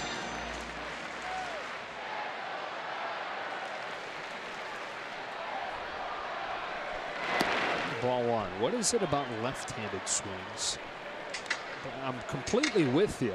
Well, you just got done saying that, what, 10 to 12% of people in the world are left-handed. Maybe it's a jealousy that I can't swing like that. 90% of the people are going, I'm jealous. I wish I could swing like that.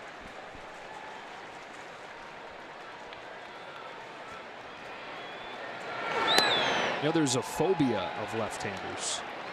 Okay. Yeah. Sinistrophobia. Sounds like sinister, so yeah, I'd be scared of that. I don't know about those percentages, though, because in between innings, we had a group of guests come in, and 50% of them were left-handed. Well, that we got to check the data then. Yeah. Small sample size alert, Oral, in the booth. Is it? Oh, okay. 4 people. Yeah. All right. For it to be accurate, half of them, half of one person would have to be left-handed. Longoria cuts this one off and throws Hernandez out.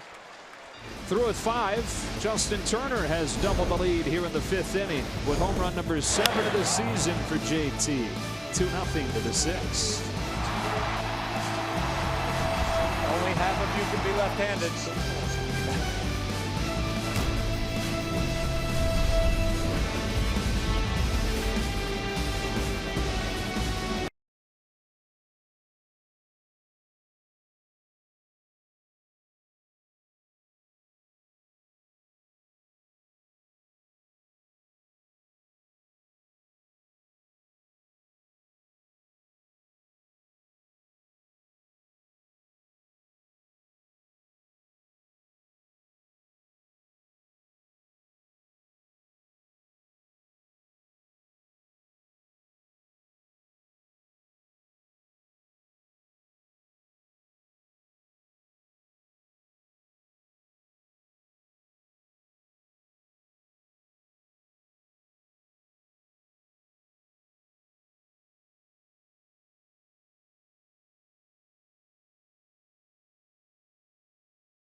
Kershaw and Bumgarner engaged in a good one as we look at Built for Baseball, brought to you by T-Mobile. Kershaw's been a little bit better as this game moves along to the 6th inning. 5 shutout innings for the Dodger left-hander, while Bumgarner's given up 2 on 6 hits through 5. And it's the rookie Steven Duggar to swat the first pitch into right center for a leadoff hit here in the 6th. And he is in his career 2 for 2 against Kershaw. Duggar picks on a fastball. Clayton Kershaw's slider has been elite tonight. He's thrown 27 of them, 24 for strikes. All 6 strikeouts on those. So now Bumgarner to the plate.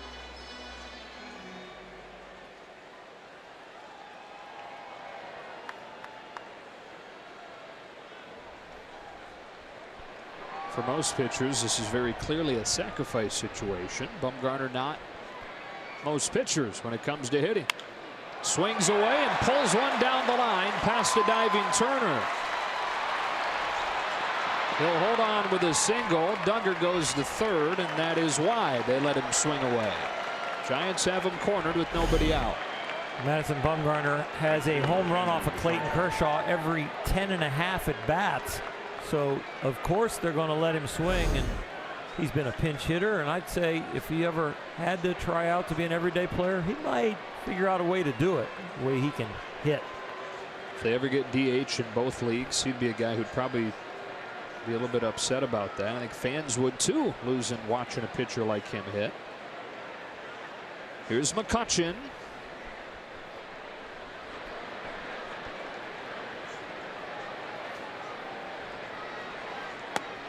Outside, ball 1.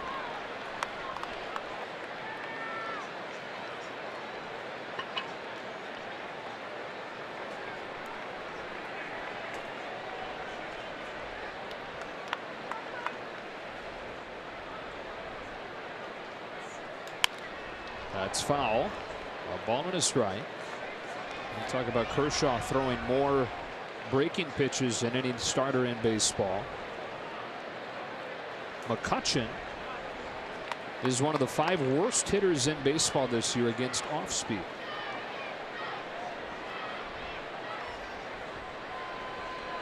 But as you detailed earlier, some of that has to do with the bad luck that he's hitting into.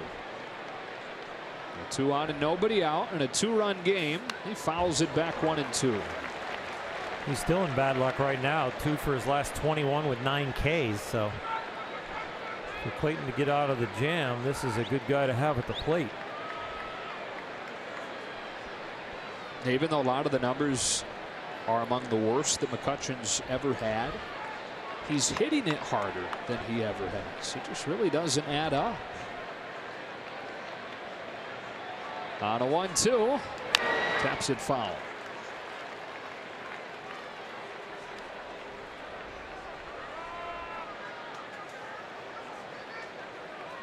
"31-year-old all-star 5 times. First 9 years of his career in Pittsburgh and over to the Giants this offseason. The final year of his contract. He'll be a free agent after the year.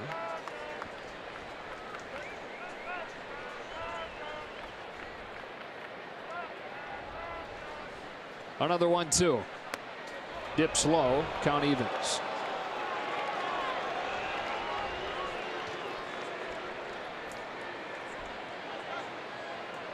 You'd love to save that run at third, but with no outs, in some ways you would trade the run for a double play ball.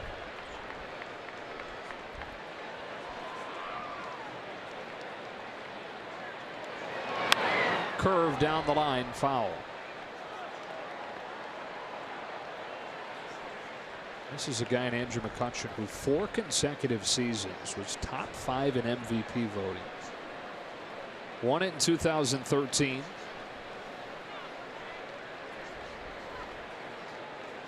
Making Kershaw work. With Duggar at third and Bumgarner at first. Clayton's 7th pitch is grounded to third. Turner somehow gets it. Goes to second one. Late at first. Giants on the board. 2-1 in the 6th as McCutcheon legs out a fielder's choice and gets an RBI. Fabulous play, preventing a big inning for the Giants. If that ball deflects into left field or doesn't turn into an out, it becomes a huge jam for Clayton Kershaw and the Dodgers. Justin Turner with that spectacular play rescues the inning. I think that facial expression is him thinking about, should I have gone home? I was going to ask you that.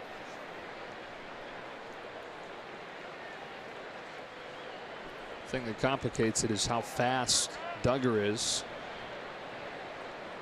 1-on-1 out, Darno, strike one. Well, and the hop really that complicates it tremendously, because on a routine ground ball hit hard, you're in a rhythm, your brain is clear, and the reaction to what you want to do with it is easier. When you have to do something special with your body to catch the ball, it can take your brain to another place, and now you're kind of reacting to what's easy in this posture, maybe to throw the ball to the right place.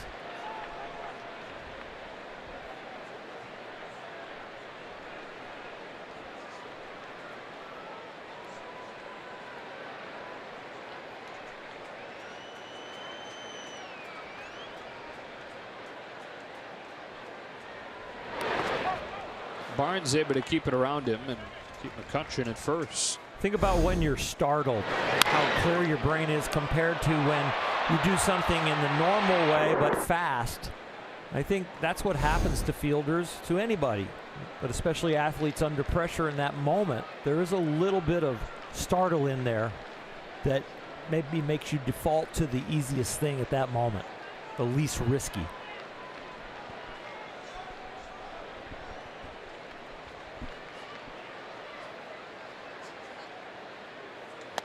A ball and 2 strikes. And like you said, with Duggar's speed, it might have been pre-planned to go that way, almost no matter what, unless it was like a chopper really slow that he could get him at home, that was just right there and it just presented itself to get the guy at third.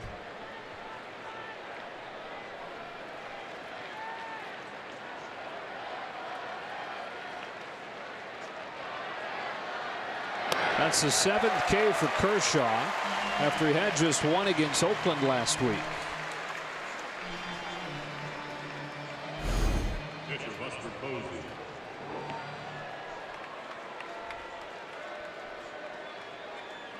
I don't know if that was a high, hard slider or a fastball that he was just positioning in there at 88. 2 gone for Posey.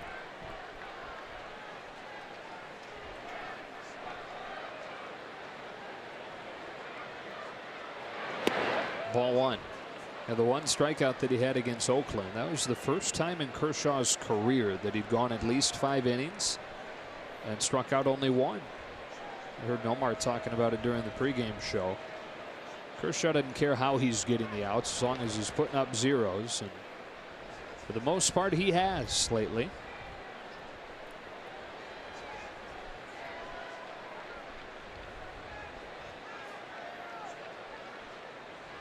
More efficient so far tonight. Here's his 1-0. Got a generous call there from Corey Blazer for strike 1. Thank you very much, Austin Barnes. He continues to be a magician back there behind the plate.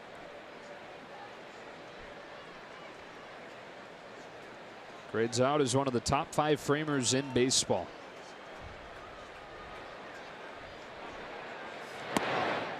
Two and 1. And that's saying something for Austin Barnes when he is struggling the way he is and has really fallen off on the offensive side of the game. But to be in there sporadically like he is, Yasmani Grandal getting the majority of the reps behind the plate, but he is still locked in when he's back there putting down the fingers and catching.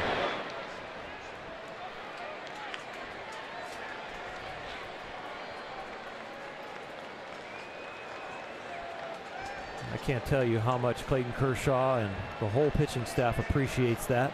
You know, there are backup catchers that get a little surly, they get a little pouty, and then all of a sudden the thing that they're most proud of, maybe their offense, has gone south, And you see the attitude or the intensity or the concentration behind the plate. Not with Austin. Here comes a 2-2, and Posey hits it foul. Catching Kershaw tonight for the first time since late June. Playing time has been harder and harder to come by for Austin as the bat has continued to slump. And Dave Roberts with that catch-22 of wanting to play him enough to try and get him going, but you can only play him so much if he's not producing. Another 2-2 pitch. Posey pushes one to right. There's Puig. Inning over. Giants on the board. 2-1 to the bottom of the 6th on a perfect night at the perfect place.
You got Kershaw, Bumgarner, Dodgers, Giants. Perfect night for baseball. And it's going to be a great final couple months. Yeah, it sure is. You know what? Justin Turner's pitching it with the excitement, too, with the defense, with the home run. And you know what? There's going to be a lot of close games, tight games, and important games the rest of the way. Well, we got 42 after tonight. Yep. It's going to be exciting. Bumgarner back out there. The Dodgers chasing the Diamondbacks in the division. They came into the day a game back. Bartolo Colon beat Zach Greinke tonight. 5-3 final score in Texas, and so the Dodgers back to within a half game, and they can go back into a tie if they can hold on to this 2-1 lead. Chris Taylor to lead off the bottom of the 6th against Bumgarner.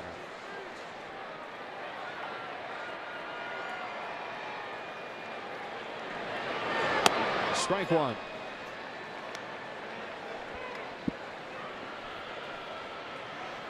Chris is 1 for 2, a single and a strikeout.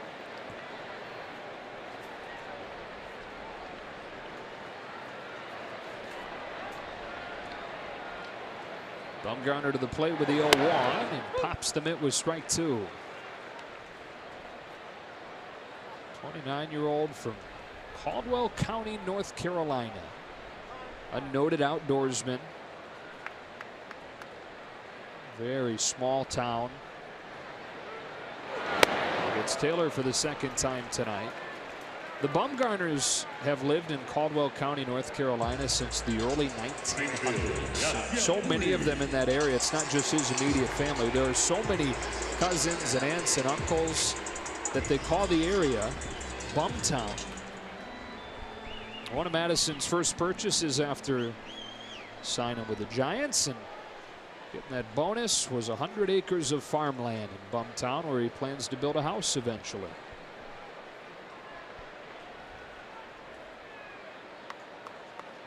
Faces Puig with the bases empty and 1 out in the 6th. I don't guess that Puig is a regular invite to Bumtown. Strike 1. I think that would be very accurate.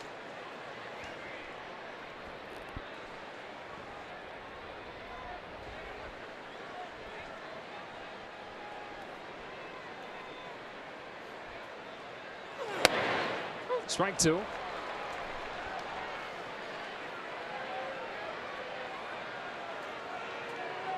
Although Bumgarner, big horse guy, Puig is a wild horse.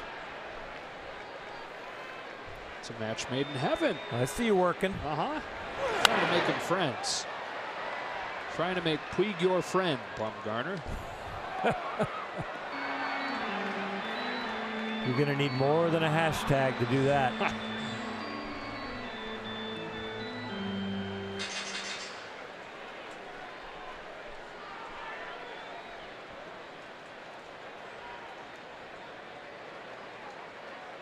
Here he comes with an 0-2. He takes it in the dirt, ball one. What if Yasiel gives the same reaction to Bumgarner that he has given other pitchers when they kind of avoid him with breaking balls in the dirt, and he takes the walk? Little wiggle of the hips. And kind of, that one? Yeah. Ah! And then the stare out like, hey, why are you not, challenging me? Let's go. Yeah, I don't think Mr. Bumgarner would take kindly to that. 2-2. You might get it. He's looking over at Turner Ward like, really? Contrasting styles on the mound and in the box here. Serious against not. 2-2. Pop fly, short right. Slater, an outfielder by trade, makes a nice play going away, and Puig is out number 2.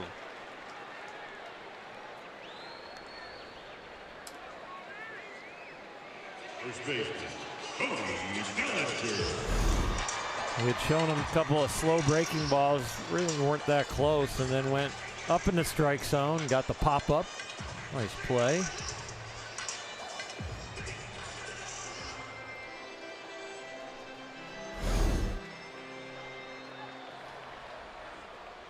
Bumgarner looking for his first 1-2-3 inning tonight as Cody Bellinger comes up 0 for 2.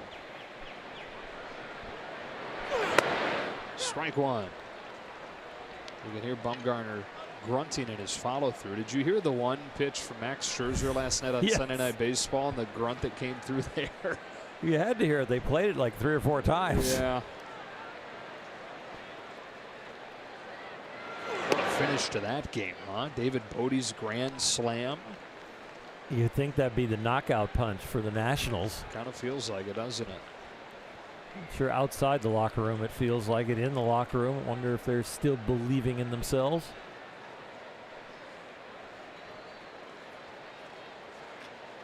On a 1-1, Bellinger hits it foul. Washington 5.5 back.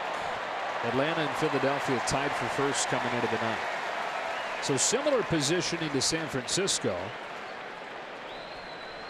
but only 2 teams ahead of them. And the Nationals got walked off again tonight. Paul DeYoung with a home run for the Cardinals to beat him.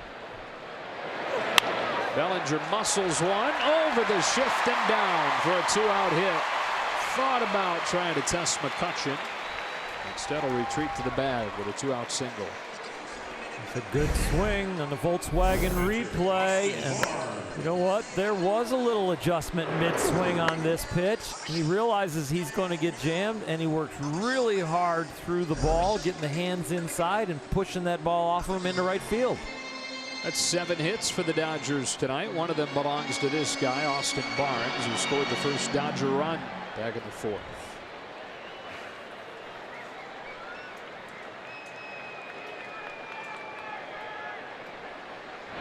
You know, what's noteworthy is 4 of the 7 hits against Bumgarner tonight have been with 2 strikes. Madison Bumgarner is one of the best pitchers in baseball this year with 2 strikes. It's hitting 110 coming in with 2 strikes. Barnes takes strike 1.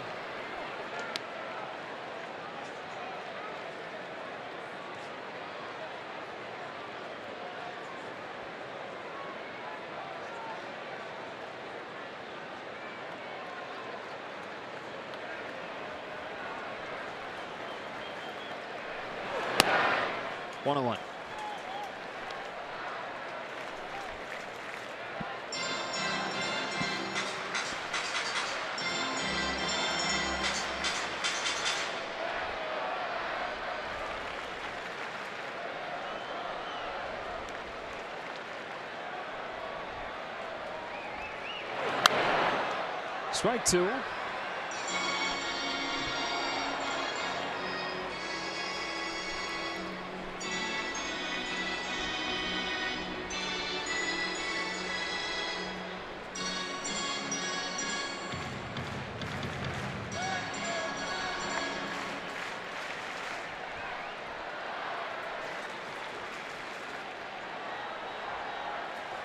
There goes Bellinger as Barnes swings and misses for strike three, and the inning comes to an end. We're through a 6.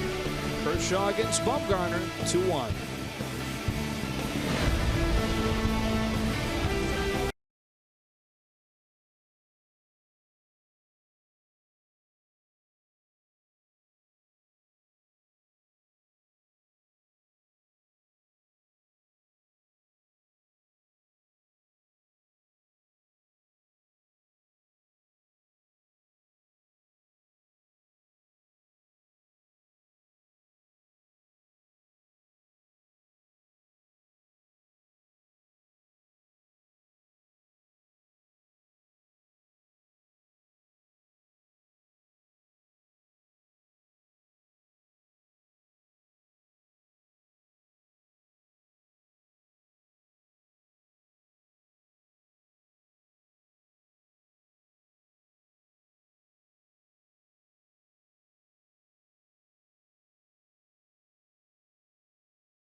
Dodgers baseball on Sportsnet LA is brought to you by AM/PM. Try the new Rockstar Pure Zero TMGS, Tangerine, Mango, Guava, and Strawberry only at AM/PM. And by Nissan. Choose Nissan today for great offers on our most exciting lineup ever. Shop ChooseNissan.com. And our Dodger calendar is brought to you by Nissan. This quick homestand. Team will travel on Thursday to Seattle to take on a Mariners team that just took 4 in a row from Houston.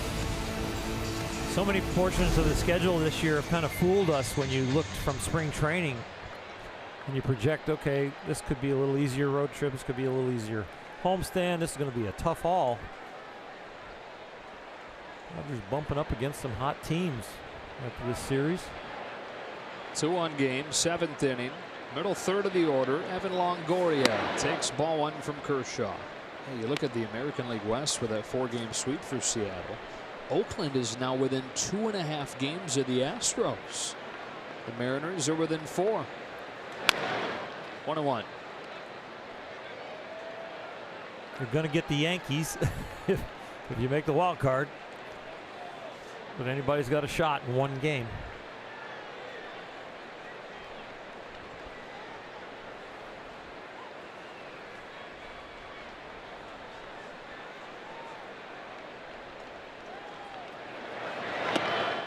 Longoria is ahead 2-1. He's 0 for 2 tonight. Struck out once, 1 of the 7 for Kershaw, who's quickly back home 2-1. 2-2. Slider sharp.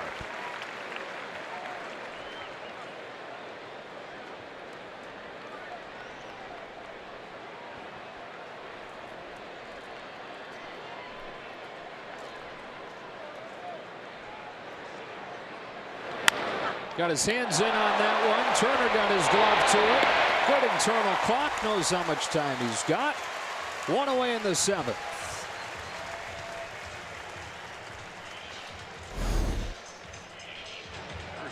It is so good to have him at third base. We missed the bat and the presence in the lineup, but when you watch him play third base, it's another place where The plus minus is definitely on the plus side for the Dodgers. When the ball is hit the third, he gets it done.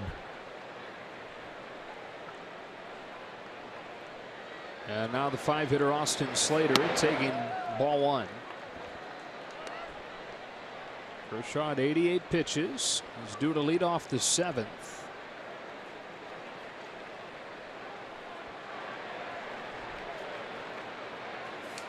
Again, he gets in on him. Easy play, Machado. 2 up and 2 down. Under normal circumstances, you'd say that there's a good chance that this would be it for Clayton Kershaw. But the Dodgers aren't dealing with normal circumstances in that pen right now. The pen was kind of in the top probably 6 or 7 as far as ERA with Kenley Jansen. Now without, they're looking for 3 extra outs, and they're the most important outs, the ones in the 9th. So you're right. Dave Roberts and Rick Honeycutt might use a little bit more rope when they see a starter throwing the ball well and sacrifice the 1 at bat to get some more outs out of the starter. Alan Hansen first at bat tonight, replacing Brandon Crawford. We hope that Brandon is okay after a scary collision and left. That's ball 1.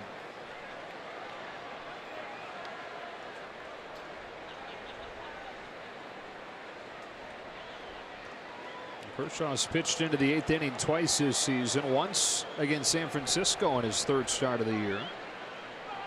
The other time against Atlanta a couple weeks ago. No better time for him to do it again than tonight.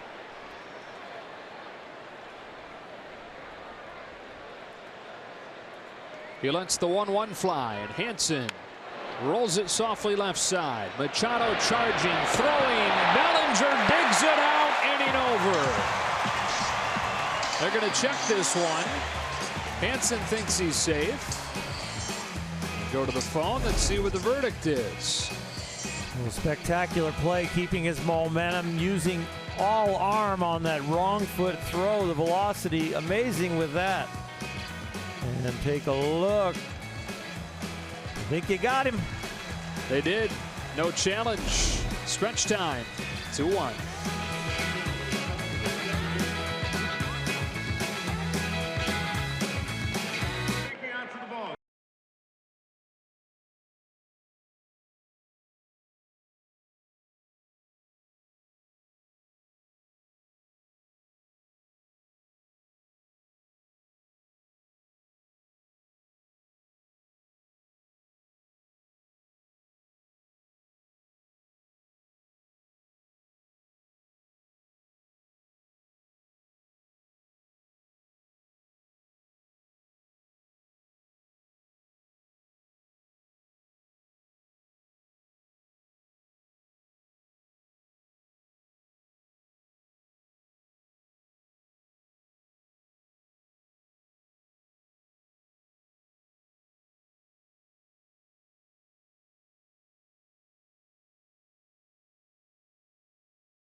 The Herradura Tequila pitching preview for Game 2 of this series. Alex Wood comes off of the disabled list to face Andrew Suarez. 2 more left-handers face it off at 7. Suarez going through a rocky time, a rough rookie year, and of late it's probably at its worst. And Alex Wood coming off the DL really was on a hot streak before going on the DL, so that's a good matchup for the Dodgers. Speaking of hot streaks, Sam Dyson has been on one. Last 11 games, he's given up just 1 run. Trying to keep it close for Madison Bumgarner and the Giants, and the Dodgers trying to tack on and look the big fellas in the batter's box. A very quick top of the 7th inning makes it an easy decision for Dave Roberts with Kershaw at 92 pitches. And the bottom third of the Giants order due up in the 8th.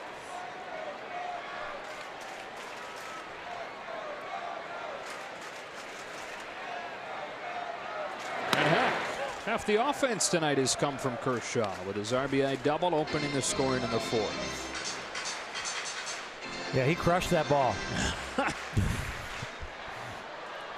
Turner's home run was hit a little bit harder than Kershaw's double. Let's just say that. 0-2. Line drive in the box score. Yep, you take them all. They hit the outfield grass in the air. Boom. Usually a hit.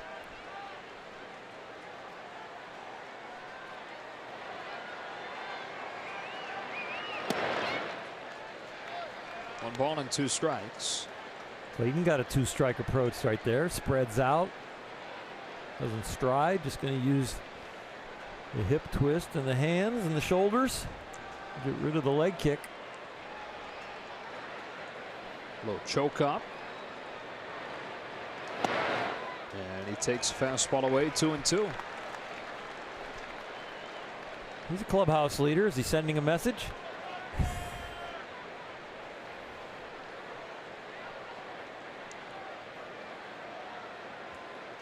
Who's been sending it? That message was well received tonight. More than half the hits with 2 strikes against Bumgarner. Puts this one in play to second for Darno, who juggles and throws to get him.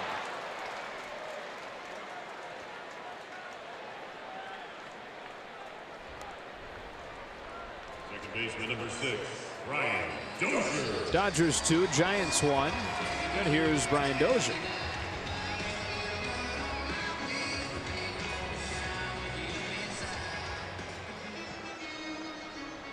That article we're talking about that came out today on The Athletic, Brian's college coach said it's not a case of what you see is what you get, because what you see is that perfect hair and tailored clothes, really well put together Hollywood look.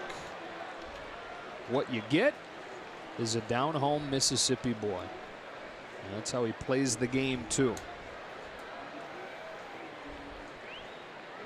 Clean cut, but a dirt bag on the field.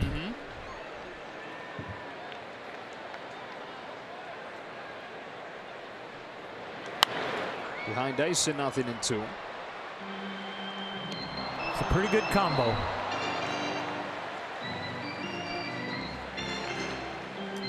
Sounds like somebody you want your daughter to marry and you want working for you. Both those boxes are checked for Brian.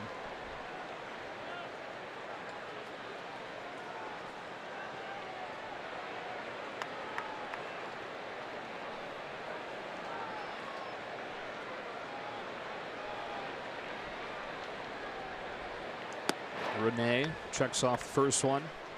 Dodgers check off the second one. Wife, employer. Got it.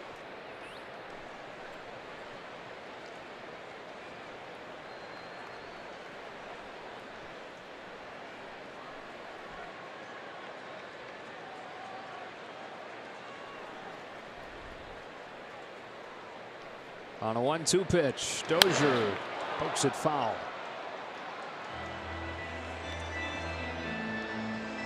His first taste of Dodgers Giants. They'll have these 3 games to get a good taste, and then the final 3 games of the regular season are between these 2 teams.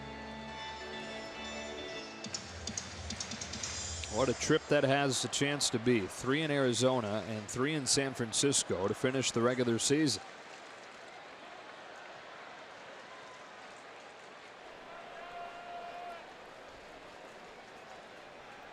Another 1-2. It's ball 2.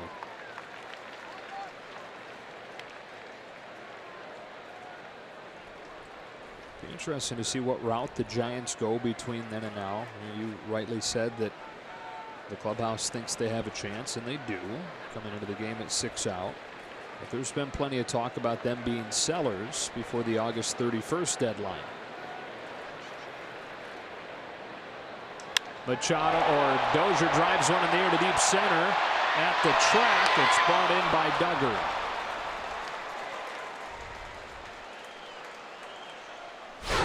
Up comes Justin Turner. We look at our Coors Light refreshing finish. His home run that made it 2-0.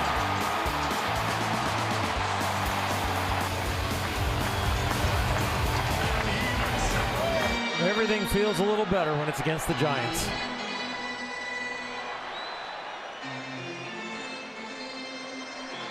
Extended his hitting streak to 8 games, hitting above 400 during that time.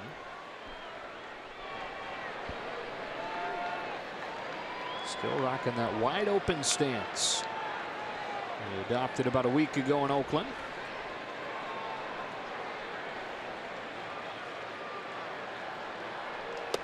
Takes ball 1. We look back at the home run StatCast AI powered by AWS. Launch angle at 30 degrees, so 30 degrees means majestic. 101 means hit really hard. Is that where majestic begins, at 30? I'd say that was right about there, yeah. Maybe 29, 28, but yeah, we're in the vicinity. 95 and above as far as speed off of the bat is what is defined as hard hit. But yeah, I think we need a majestic line of demarcation. And I don't think it'd be as impactful if we go with a plus or minus 2 or 3 degrees. So let's just mark 30 degrees. Okay. Majestic. I'm with you. Got that MLB.com? Put it on our Wikipedia pages. Then we'll know we've made it. A 1-1 pitch. Turner jams one into center. Base hit, second of the night. And he keeps his 7th inning alive.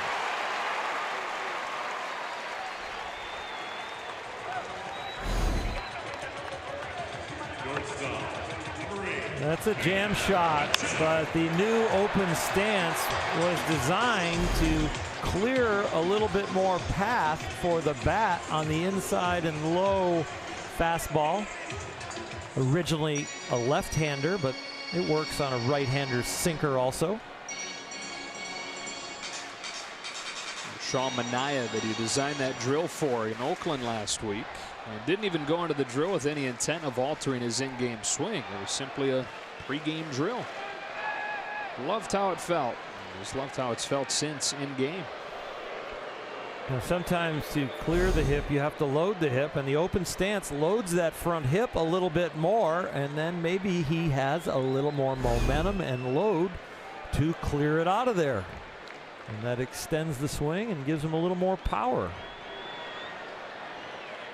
Keeps things alive for Machado. Watches a tailing fastball hit the knee, strike 1.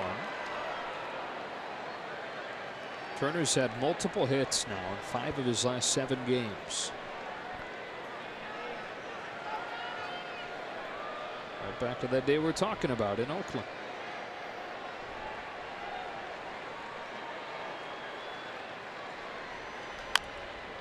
0-2.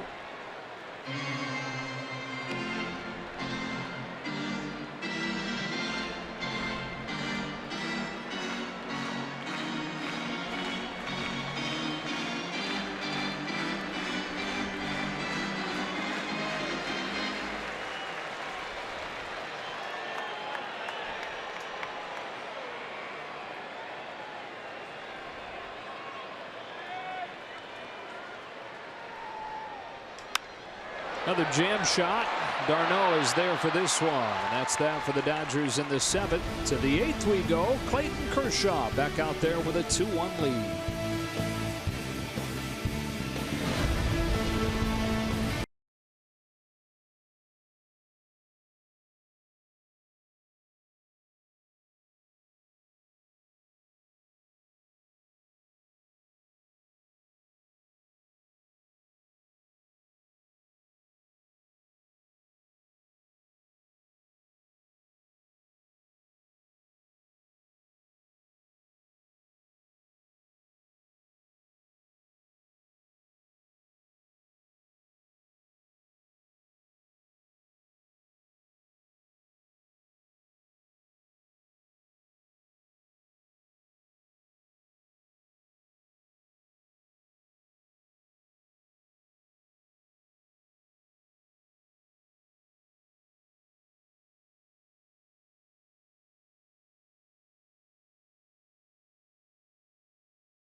Kershaw on the Arco top tier play of the game, but you know what? It's a lot of pretty pictures of this guy dominating this Giant lineup. Absolutely amazing percentage on his slider tonight. 38 of 42 for strikes, over 90%. The Giants are 2 for 16 on that slider with 7 Ks. That is incredible. 38 out of 42. That's command. You asked me to define command the other day? That's command. Yeah. Clayton Kershaw given the definition over these 7 innings and on to the 8th with ball 1 on Gorkis Hernandez. 93 pitches now. Kershaw's season high is 112. Most that he's thrown since his disabled list stints is 108.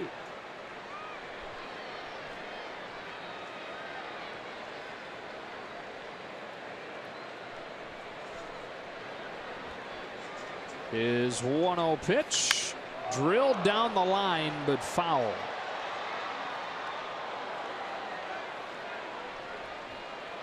Gorkis Hernandez just a handful of home runs over his first few years in the majors, but has cranked 13 this year after he went home and made it a point of emphasis to bulk up and get stronger.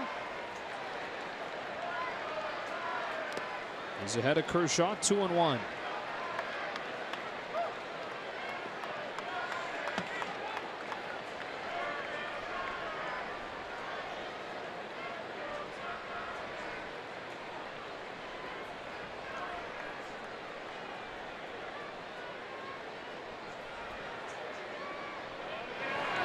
Ball 3 from Kershaw, who's not walked anybody yet tonight. And even at 96 pitches, still nobody down in that bullpen.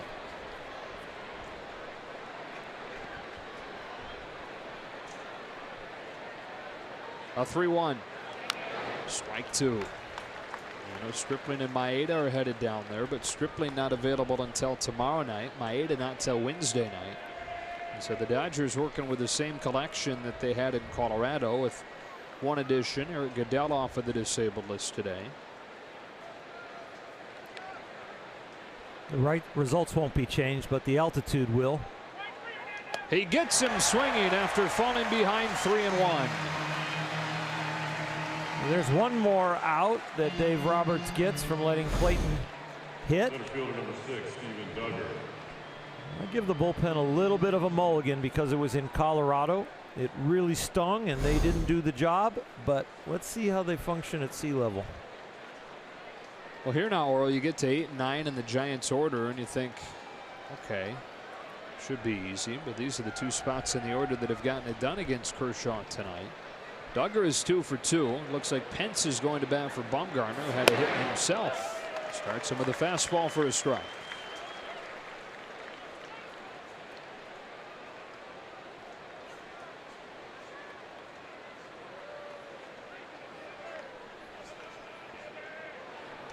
A curve falls out of the sky majestically on the 100th pitch of the night for Kershaw, and it's 0-2.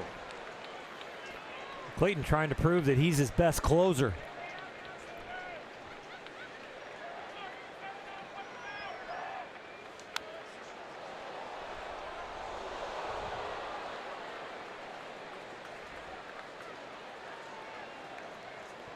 It's Caleb Ferguson.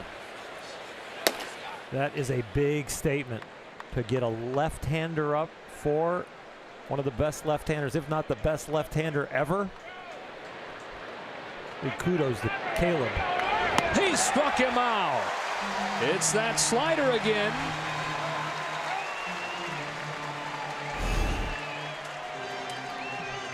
Well, if somebody said you can only throw one pitch, you would say, I'll take the slider that Clayton Kershaw threw on August 13th, 2018. You'd be a pretty good pitcher if that's the only pitch you had. All 9 of his Ks have come off of the slider tonight. Austin Barnes out there. Now Rick Honeycutt as well, with Hunter Pence coming up. And a 1-run game in the 8th inning. This is as good as it gets, folks. Dodgers and Giants. Dodgers in the middle of a division race. Giants trying to stay among the contenders. Kershaw against Bumgarner in a 1-run game.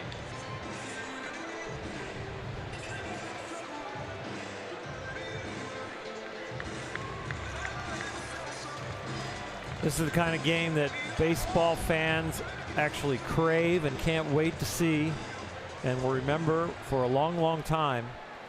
And this is the kind of game that gains baseball fans, where people become fans of baseball.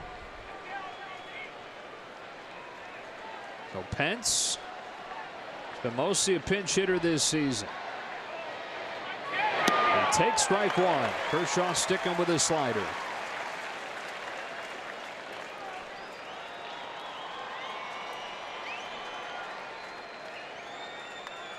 Like many of these Giants, Pence has struggled in his career against Clayton. Here he's behind 0-2 as he first shows the slider and then the curve.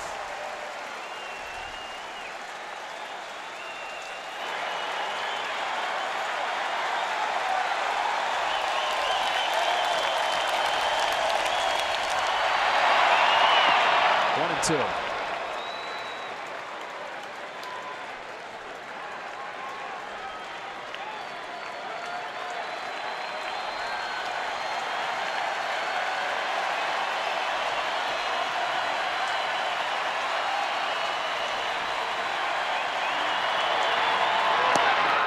Two and two.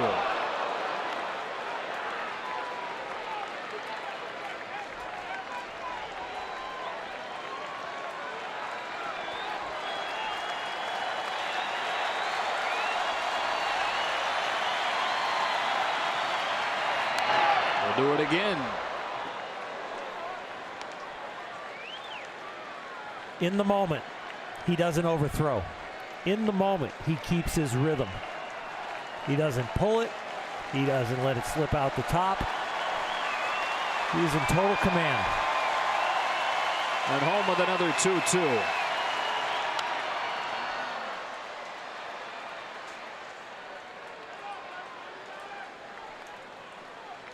He might not put it exactly where he wants every time, but every pitch is competitive.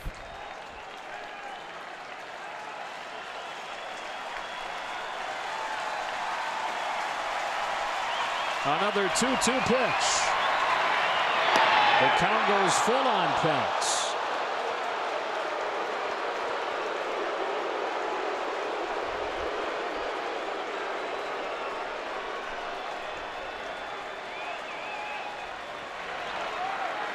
This is pitch 110. It's a 3-2 to Hunter Pence. It's a curve and it's bounced softly left side. Kershaw's got it in time. 8 innings from Kershaw. Vintage 22 tonight.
To the bottom of the 8th we go, but before the bottom of the 8th inning, we check into studio for a preview of Access Sportsnet Dodgers. All right, thanks, Joe. It's about what we expected. A low-scoring game between two of the best pitchers in the game, Madison Bumgarner, Clayton Kershaw with 9 punch-outs through 8. Kersh, great through 8, John, and that RBI knock, majestic. What he said. These two guys will break it down after the game, plus reaction from the clubhouse. All right, guys, Clayton Kershaw bouncing off of the mound after he threw the curveball and threw a fastball, pumped the fist, getting through 8 innings, allowing just 1 run while turning the strikeout total back to 9. He has been so much fun to watch tonight. It is really good to see him really grow back to himself after coming off the DL. And you're right, that tonight was vintage Clayton Kershaw. Giants bring on hard-throwing rookie Ray Black. Brock Peterson pinch hitting for Kike Hernandez. Looks at a strike. Scott Alexander. So it appears Ferguson was for if that inning had extended against Kershaw. And against the top of the order in the 9th inning, Alexander, it appears to be the man.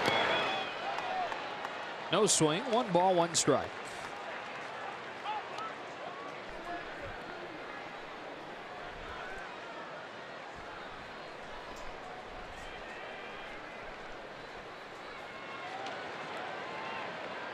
Black, 28-year-old, who's drafted in 2011, didn't even make his pro debut for another 3 years because of surgeries. 2 on his elbow, 1 on his shoulder. In his major league debut at the age of 28 this year. And has been a really nice addition to that pen that's been pretty darn good. His 2-1. He's cut on and missed at 98, strike 2. 98's not top end. He's been up to 102.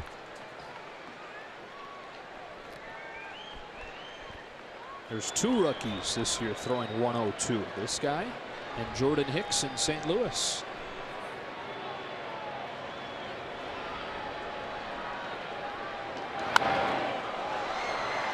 It's out of play.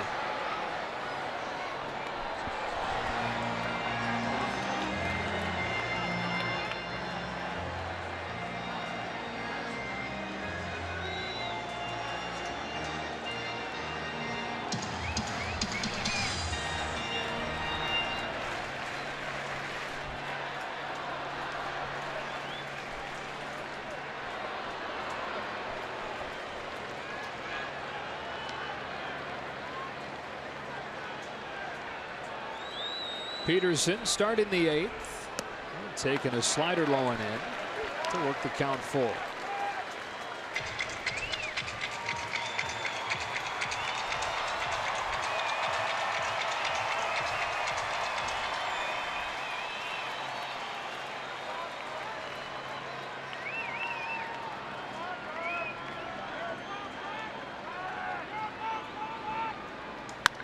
Hard ground ball. A stab at second by Darno to get Peterson for the first out of the 8th.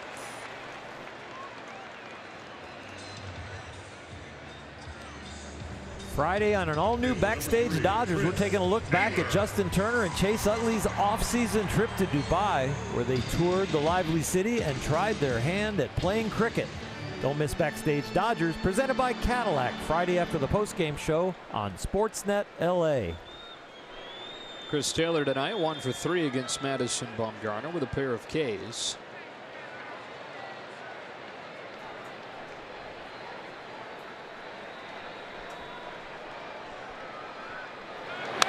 Fouls back the first pitch. Yeah, there's been plenty of discussion about Cody Bellinger's sophomore season and the whole sophomore slump thing. How would he adjust with the league adjusting to him? In a way, this is Chris Taylor's sophomore season. Well, last year was his first time starting more than about 30 games in a season. And last year was the first year of the new swing. So he was an entirely different guy. Similar thing going on where he for the first time is having to adjust back as the league adjusts to him. 1-2. The trust and the guts that it took to make the major swing that turned him into Chris Taylor. And that really gives me a lot of confidence that he's going to come out of this. And if it is the sophomore slump, I look forward to a really good junior year. And the thing about it is, while the numbers aren't what he did last year, he's still above league average. Went around here. Continues to search tonight. His third strikeout, 2 away in the 8th.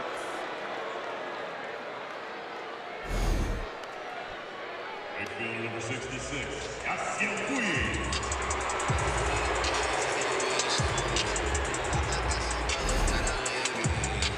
With a pitcher on the mound that can throw it over 100 miles an hour, you're going to get some swings at sliders in the dirt.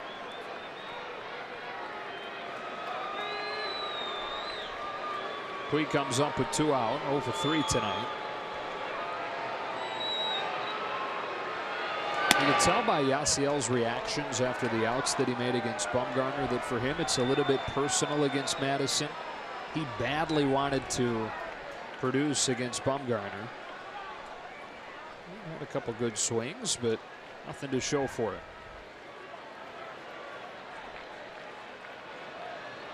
On an 0-1 from Ray Black, Puig takes it 1-1. Yasiel's last at bat when he popped up to first, and Madison, we know, doesn't like a lot of his reactions or demonstrative facial expressions or yelling.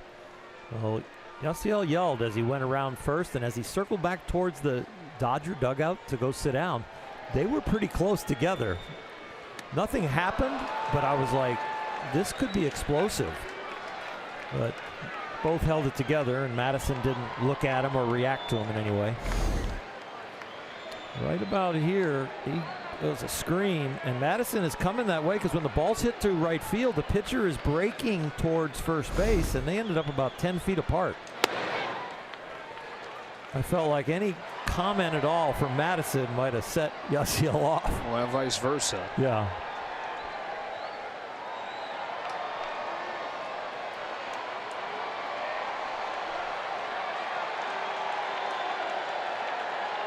Black looking for a 1-2-3-8, and he's got it. Blowing a fastball by Puig, and sending this game to the 9th inning. After 8 innings of Kershaw, it looks like Scott Alexander will try and close it out against the top of the Giants lineup.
Again, the first 40,000 fans in attendance will receive a Rich Hill bobblehead presented by Security Benefit. For tickets, visit Dodgers.com/promotions.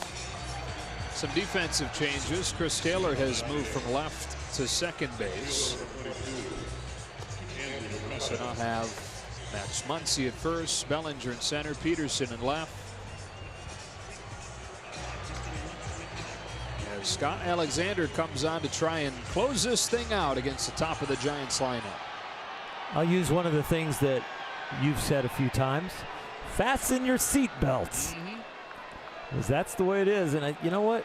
I think you might make it a little tighter and just get ready, because Scott Alexander's been out there, but they have changed, and he has not gotten through the 9th inning. And this is what I'm saying about the Dodger bullpen at sea level. I think his ball is going to be sinking a lot better tonight when he throws that one-seamer. First pitch gets a bouncer from McCutchen for the first out of the 9. Everything changes in Colorado. Your release point, what you feel are your best pitches, the movement, how late the movement is.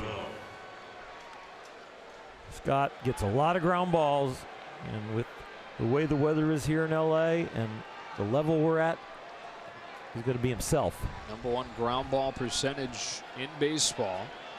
Produces one on his first pitch of the 9th inning, and here's Chase Darno with Buster Posey due next in a 2-1 game in the 9th. Alexander deals at the knees, strike 1.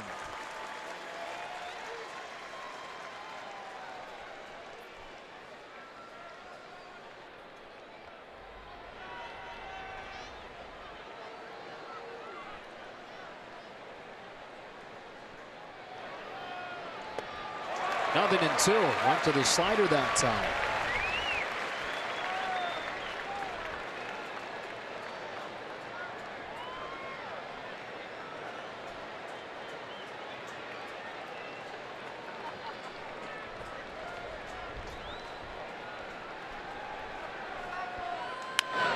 That's foul, and it stays at 0-2. And Dave Roberts took some heat in Colorado for matching up in the 9th inning, the first time that he used Scott Alexander in this situation. Bringing the right-handed Chaguan for the right-handed batting Nolan Arenado. This, though, appears to be Alexander's inning. Nobody else down there, even with the right-handed batting Posey due next.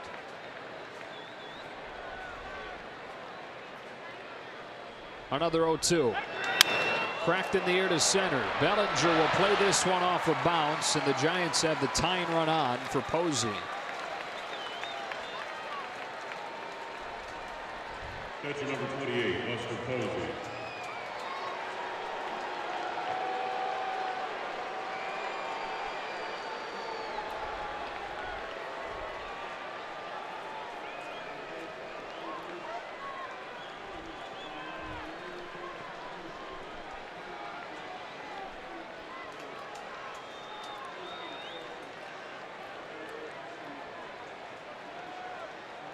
Alexander deals, and Posey takes a strike. Top ground ball pitcher in baseball. If you get one here, this could be the ball game. They're facing the always dangerous and the always strong in the clutch, Buster Posey. The 0-1. Line to center, back-to-back base hits.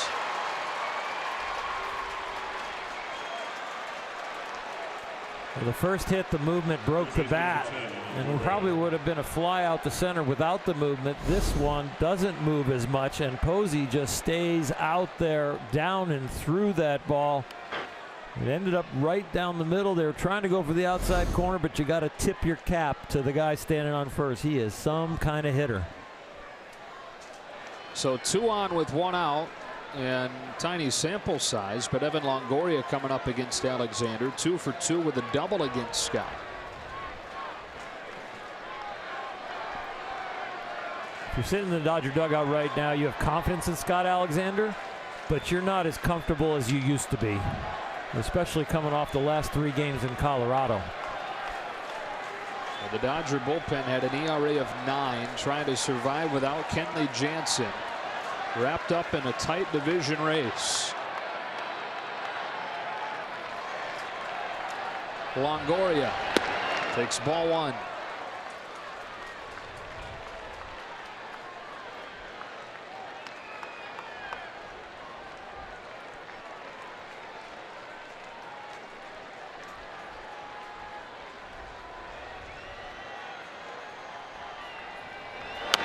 Tapped along first and foul. It's 1-1. Longoria stretching his strike zone right there with a 1-0 count. An anxious Giant hitter that wants to start coming through. You've got to take a read on that if you're Scott Alexander.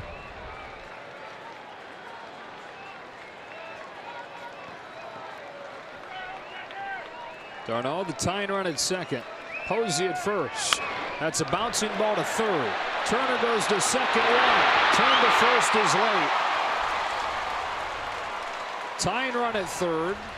Go ahead run at first. 2 out, 9th inning. They went right back to the pitch where Longoria had wandered out of the strike zone. The ball's just not hit hard enough because of the good depth on the sinker.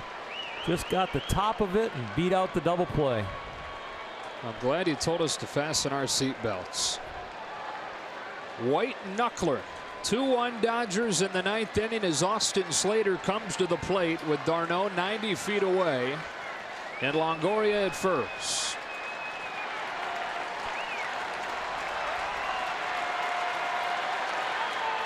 Strike one.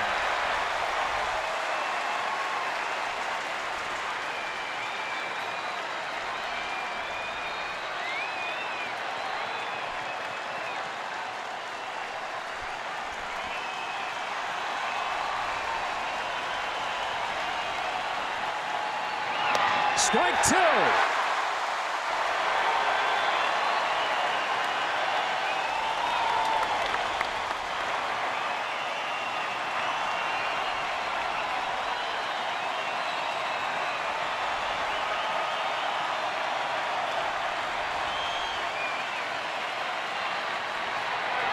Ball one.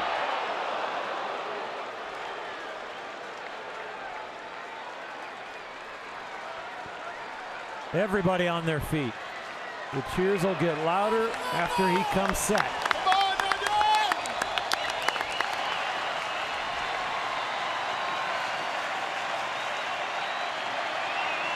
The 1-2 pitch. 2 balls, 2 strikes on Austin Slater. Trust yourself. A little extra effort on the last 2. Pulled them inside. On the rookie, who's got Darno at third and Longoria at first. Alexander home with a 2-2.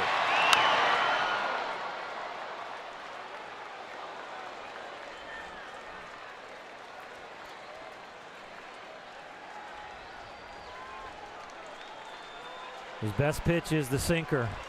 His second best pitch is the slider. Slater was late on the fastball. If you throw the slider, you speed up his bat. He threw it and it hit him.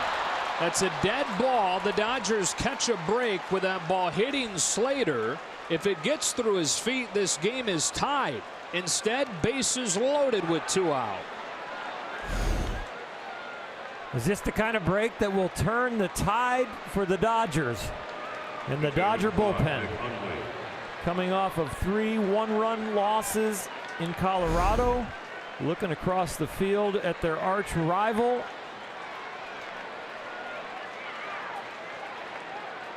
Rick Honeycutt heads out there to talk with Alexander as the Giants have announced Nick Hundley as the pinch hitter.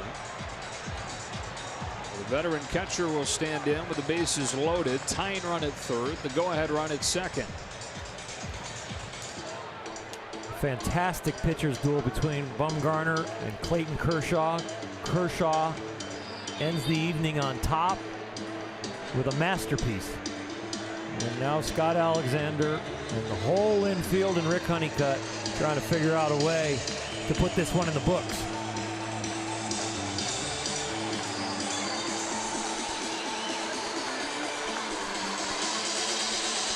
Back-to-back singles from Darno and Posey.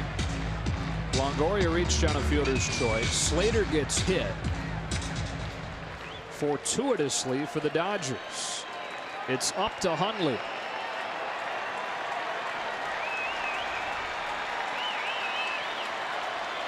Here comes Alexander. Line drive, base hit, right center, Giants lead.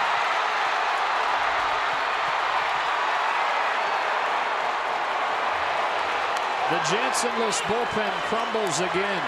Giants 3, Dodgers 2 in the 9th inning.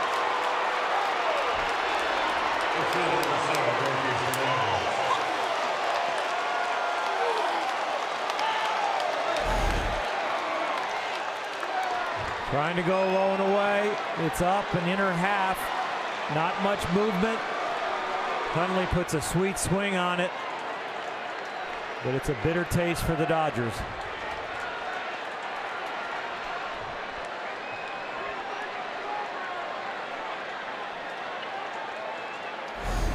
So down to their final out, Nick Hundley comes through with a 2-run pinch hit single. And Algorquez Hernandez takes strike 1.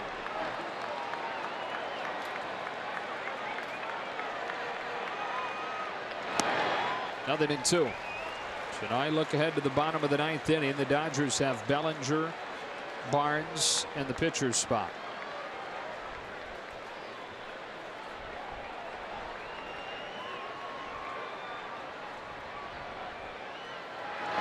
One and 2.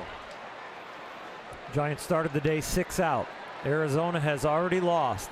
If they beat the Dodgers, they're 5 out in the 4-horse race.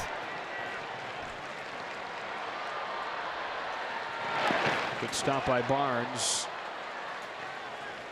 Keeping the runner down at 3rd.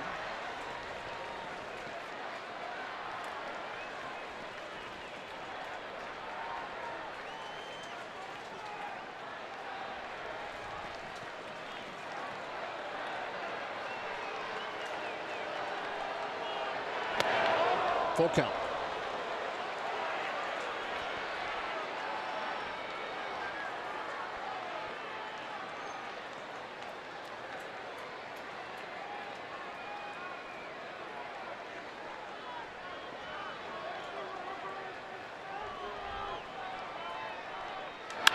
That's hard hitting through, and the Giants have some insurance.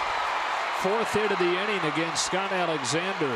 Hundley's at 3rd. It's 4-2 on an RBI hit from Gorkas Hernandez. And we look across baseball and who has the weakest offense in the 9th inning this year. The Giants are the worst in Major League Baseball. They've averaged .19 runs per 9th inning, but they've got 3 here. All with 2 out against Alexander.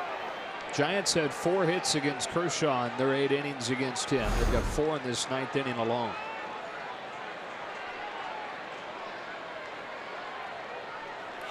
Baez.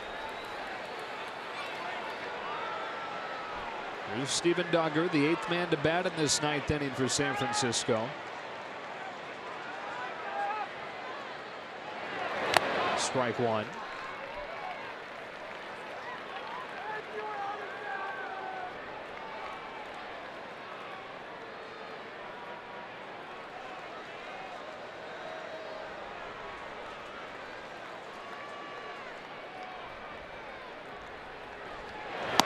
Another than 2.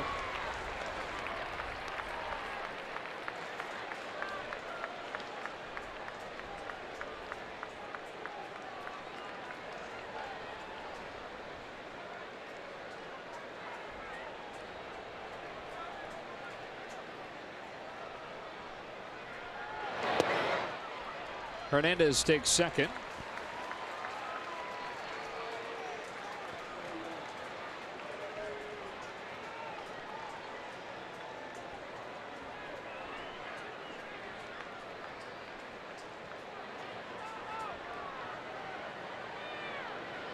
Alexander to Duggar 1-2.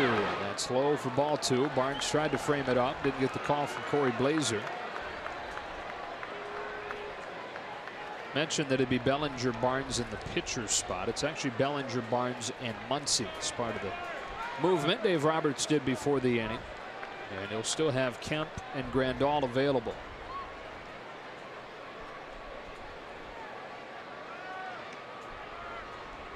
A 2-2 pitch. A ground ball to first. Muncy kicks it. Another run scores. A disastrous ninth inning against the rival Giants.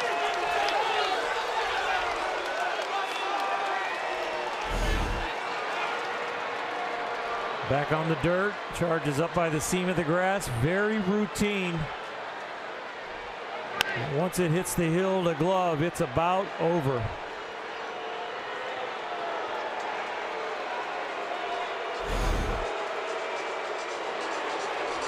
Dave Roberts is going to take it from Alexander, who's unable to get it done here. He gives up at least 4 runners at the corners. His responsibility as Pedro Baez replaces him.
$5-2 lead. We noticed some defensive changes before that inning. A lot of parts moving around. And Alana, you've got an update on what started that trickle down. Yeah, guys. Chris Taylor moving from left field to second base at the top of the 9th inning. Dave Roberts telling me that Brian Dozier was removed from the game because he was experiencing some dizziness. Earlier today, Brian Dozier dealing with a lot of allergies stemming from the stay in Colorado. So he was removed from dizziness. That is why Taylor is at second. All right. Appreciate the update, Alana. So that was a double switch that Dave Roberts pulled, putting the pitcher's spot in Dozier's spot at the top. So that spot will come up 4th in the bottom of the 9th inning as Baez comes on for a pinch hitting Joe Panik. Pedro Baez going through a rough patch right now, and it's not mop-up duty, but it's definitely duty that you would not give to somebody who is hot right now. And he's getting back on track. Strike on Panik.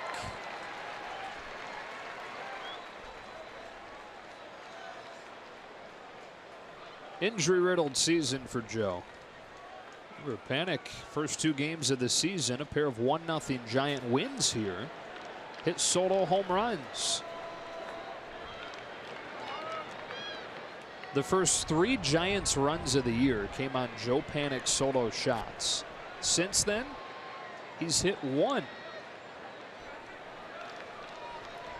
Granted, he's missed quite a bit of time.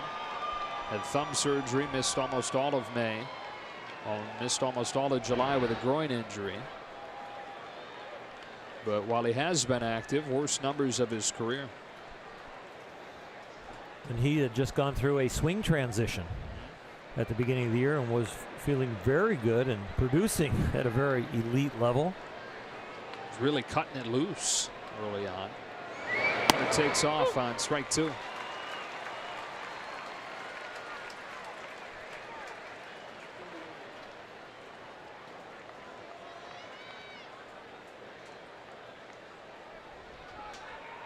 Nolan Arenado in his career made an adjustment like that, where he started cutting it loose and trying to kill every pitch. He found a more accurate and powerful bat when he did it, and Panik was on the same course. Baez comes on, gets him in 3 pitches. And this game goes to the bottom of the 9th. Dodger offense trying to capture some magic.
issues Melanson has had, with Strickland still on the disabled list with a broken hand after punching a door following a blown save earlier this year.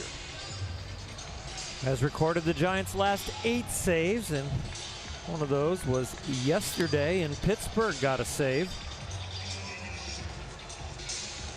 You see the 38 in the 3rd innings and 53 strikeouts, so it's hard enough to get a hit off him and also to make contact.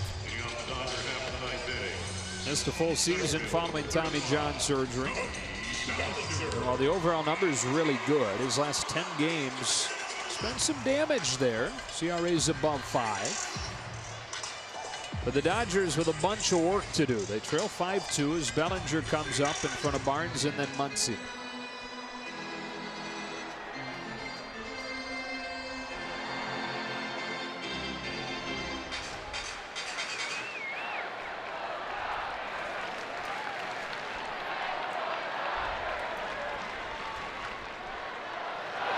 Strike 1.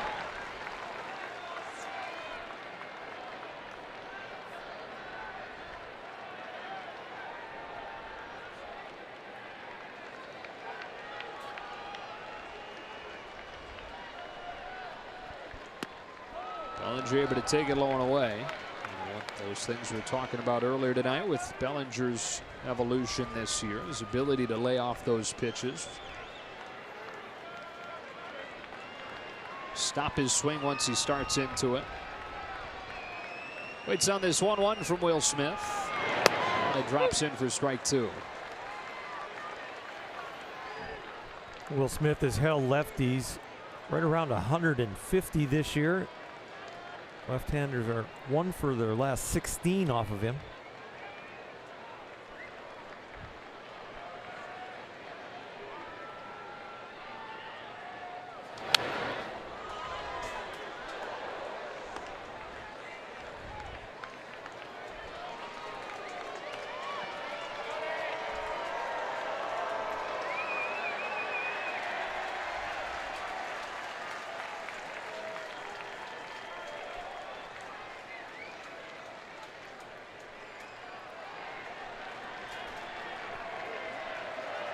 Here comes his 1-2. Bellinger watches one bounce. 2 balls, 2 strikes. That one not close enough to entice Cody, but Smith on the season, the highest chase rate on breaking balls in baseball. Gets guys to go out of the zone after his breaking pitch more than anybody. Here he comes with a 2-2. Bellinger flips it to left. Hernandez for out number 1. Swing, stop, or continue on. That was continue on. And we saw some really nice things in that at bat from Cody. I know it's shocking to give up the 4 in the top of the 9th, but the check swing on the breaking ball he's able to stop on. The foul ball on the fastball in right at waist high, fouling it back and keeping that at bat alive. Barnes trying to build off a nice step for him tonight, getting his first hit this month and also walking.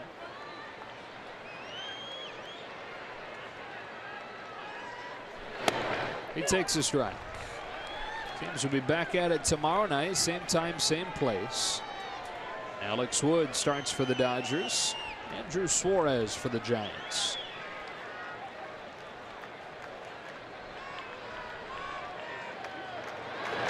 Story tonight, the same one it's been the last few days.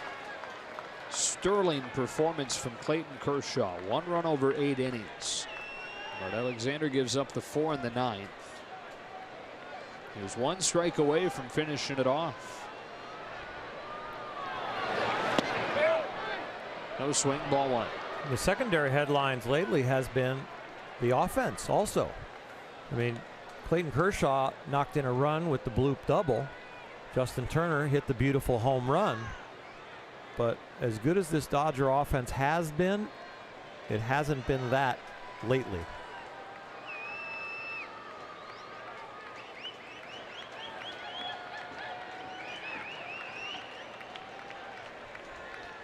Two and 2.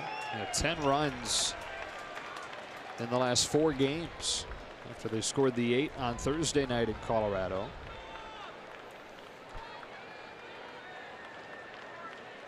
Beginning with the night where we found out Kenley Jansen was unavailable, Dodgers starting pitchers have a 1.67 ERA.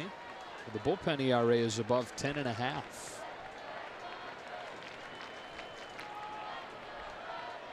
Two and two on Barnes, and here comes Smith. A little bit outside, full count.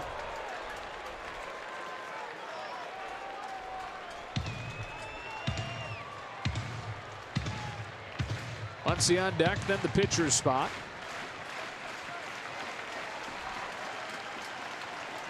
Barnes trying to start something in a 5-2 game. Here comes Smith.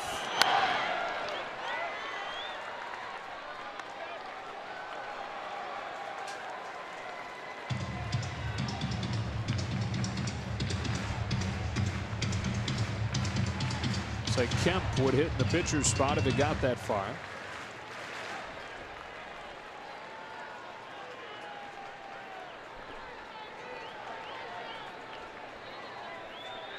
Another payoff. No swing. And a one-out base runner. Barnes reaches for the third time in this one.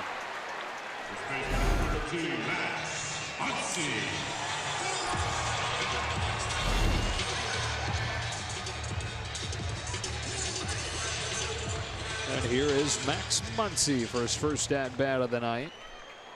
Came on defensively in the top of this inning, and an error on Muncy opened the door for an additional Giants run.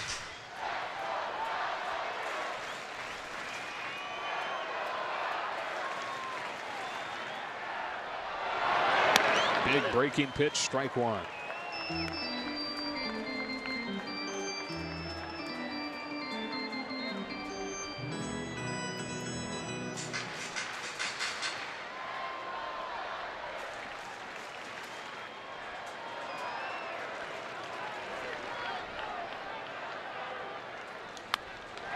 Popped up on the infield. It is almost a collision. Posey winds up catching it. Two gone. Dodgers down to their final out.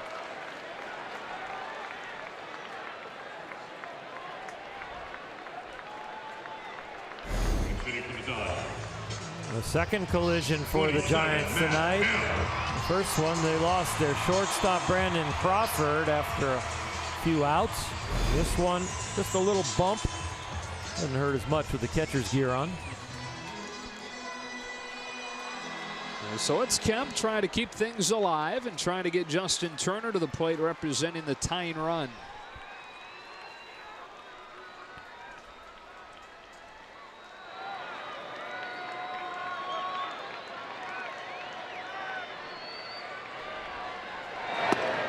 About 7 hours ago, Matt Kemp was on the field working with Turner Ward and Manny Machado.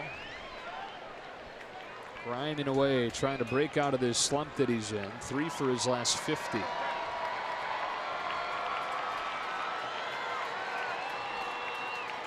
With Barnes at first and 2 gone in the ninth. Here's a 1-0. At the bottom of the zone, strike one.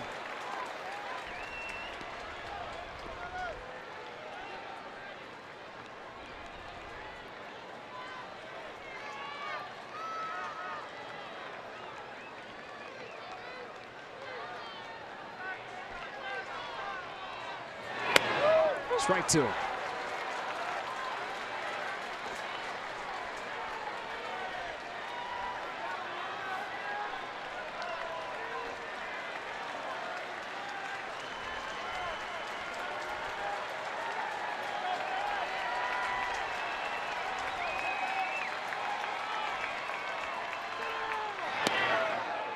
Kemp able to lay off, and the count evens at 2-2.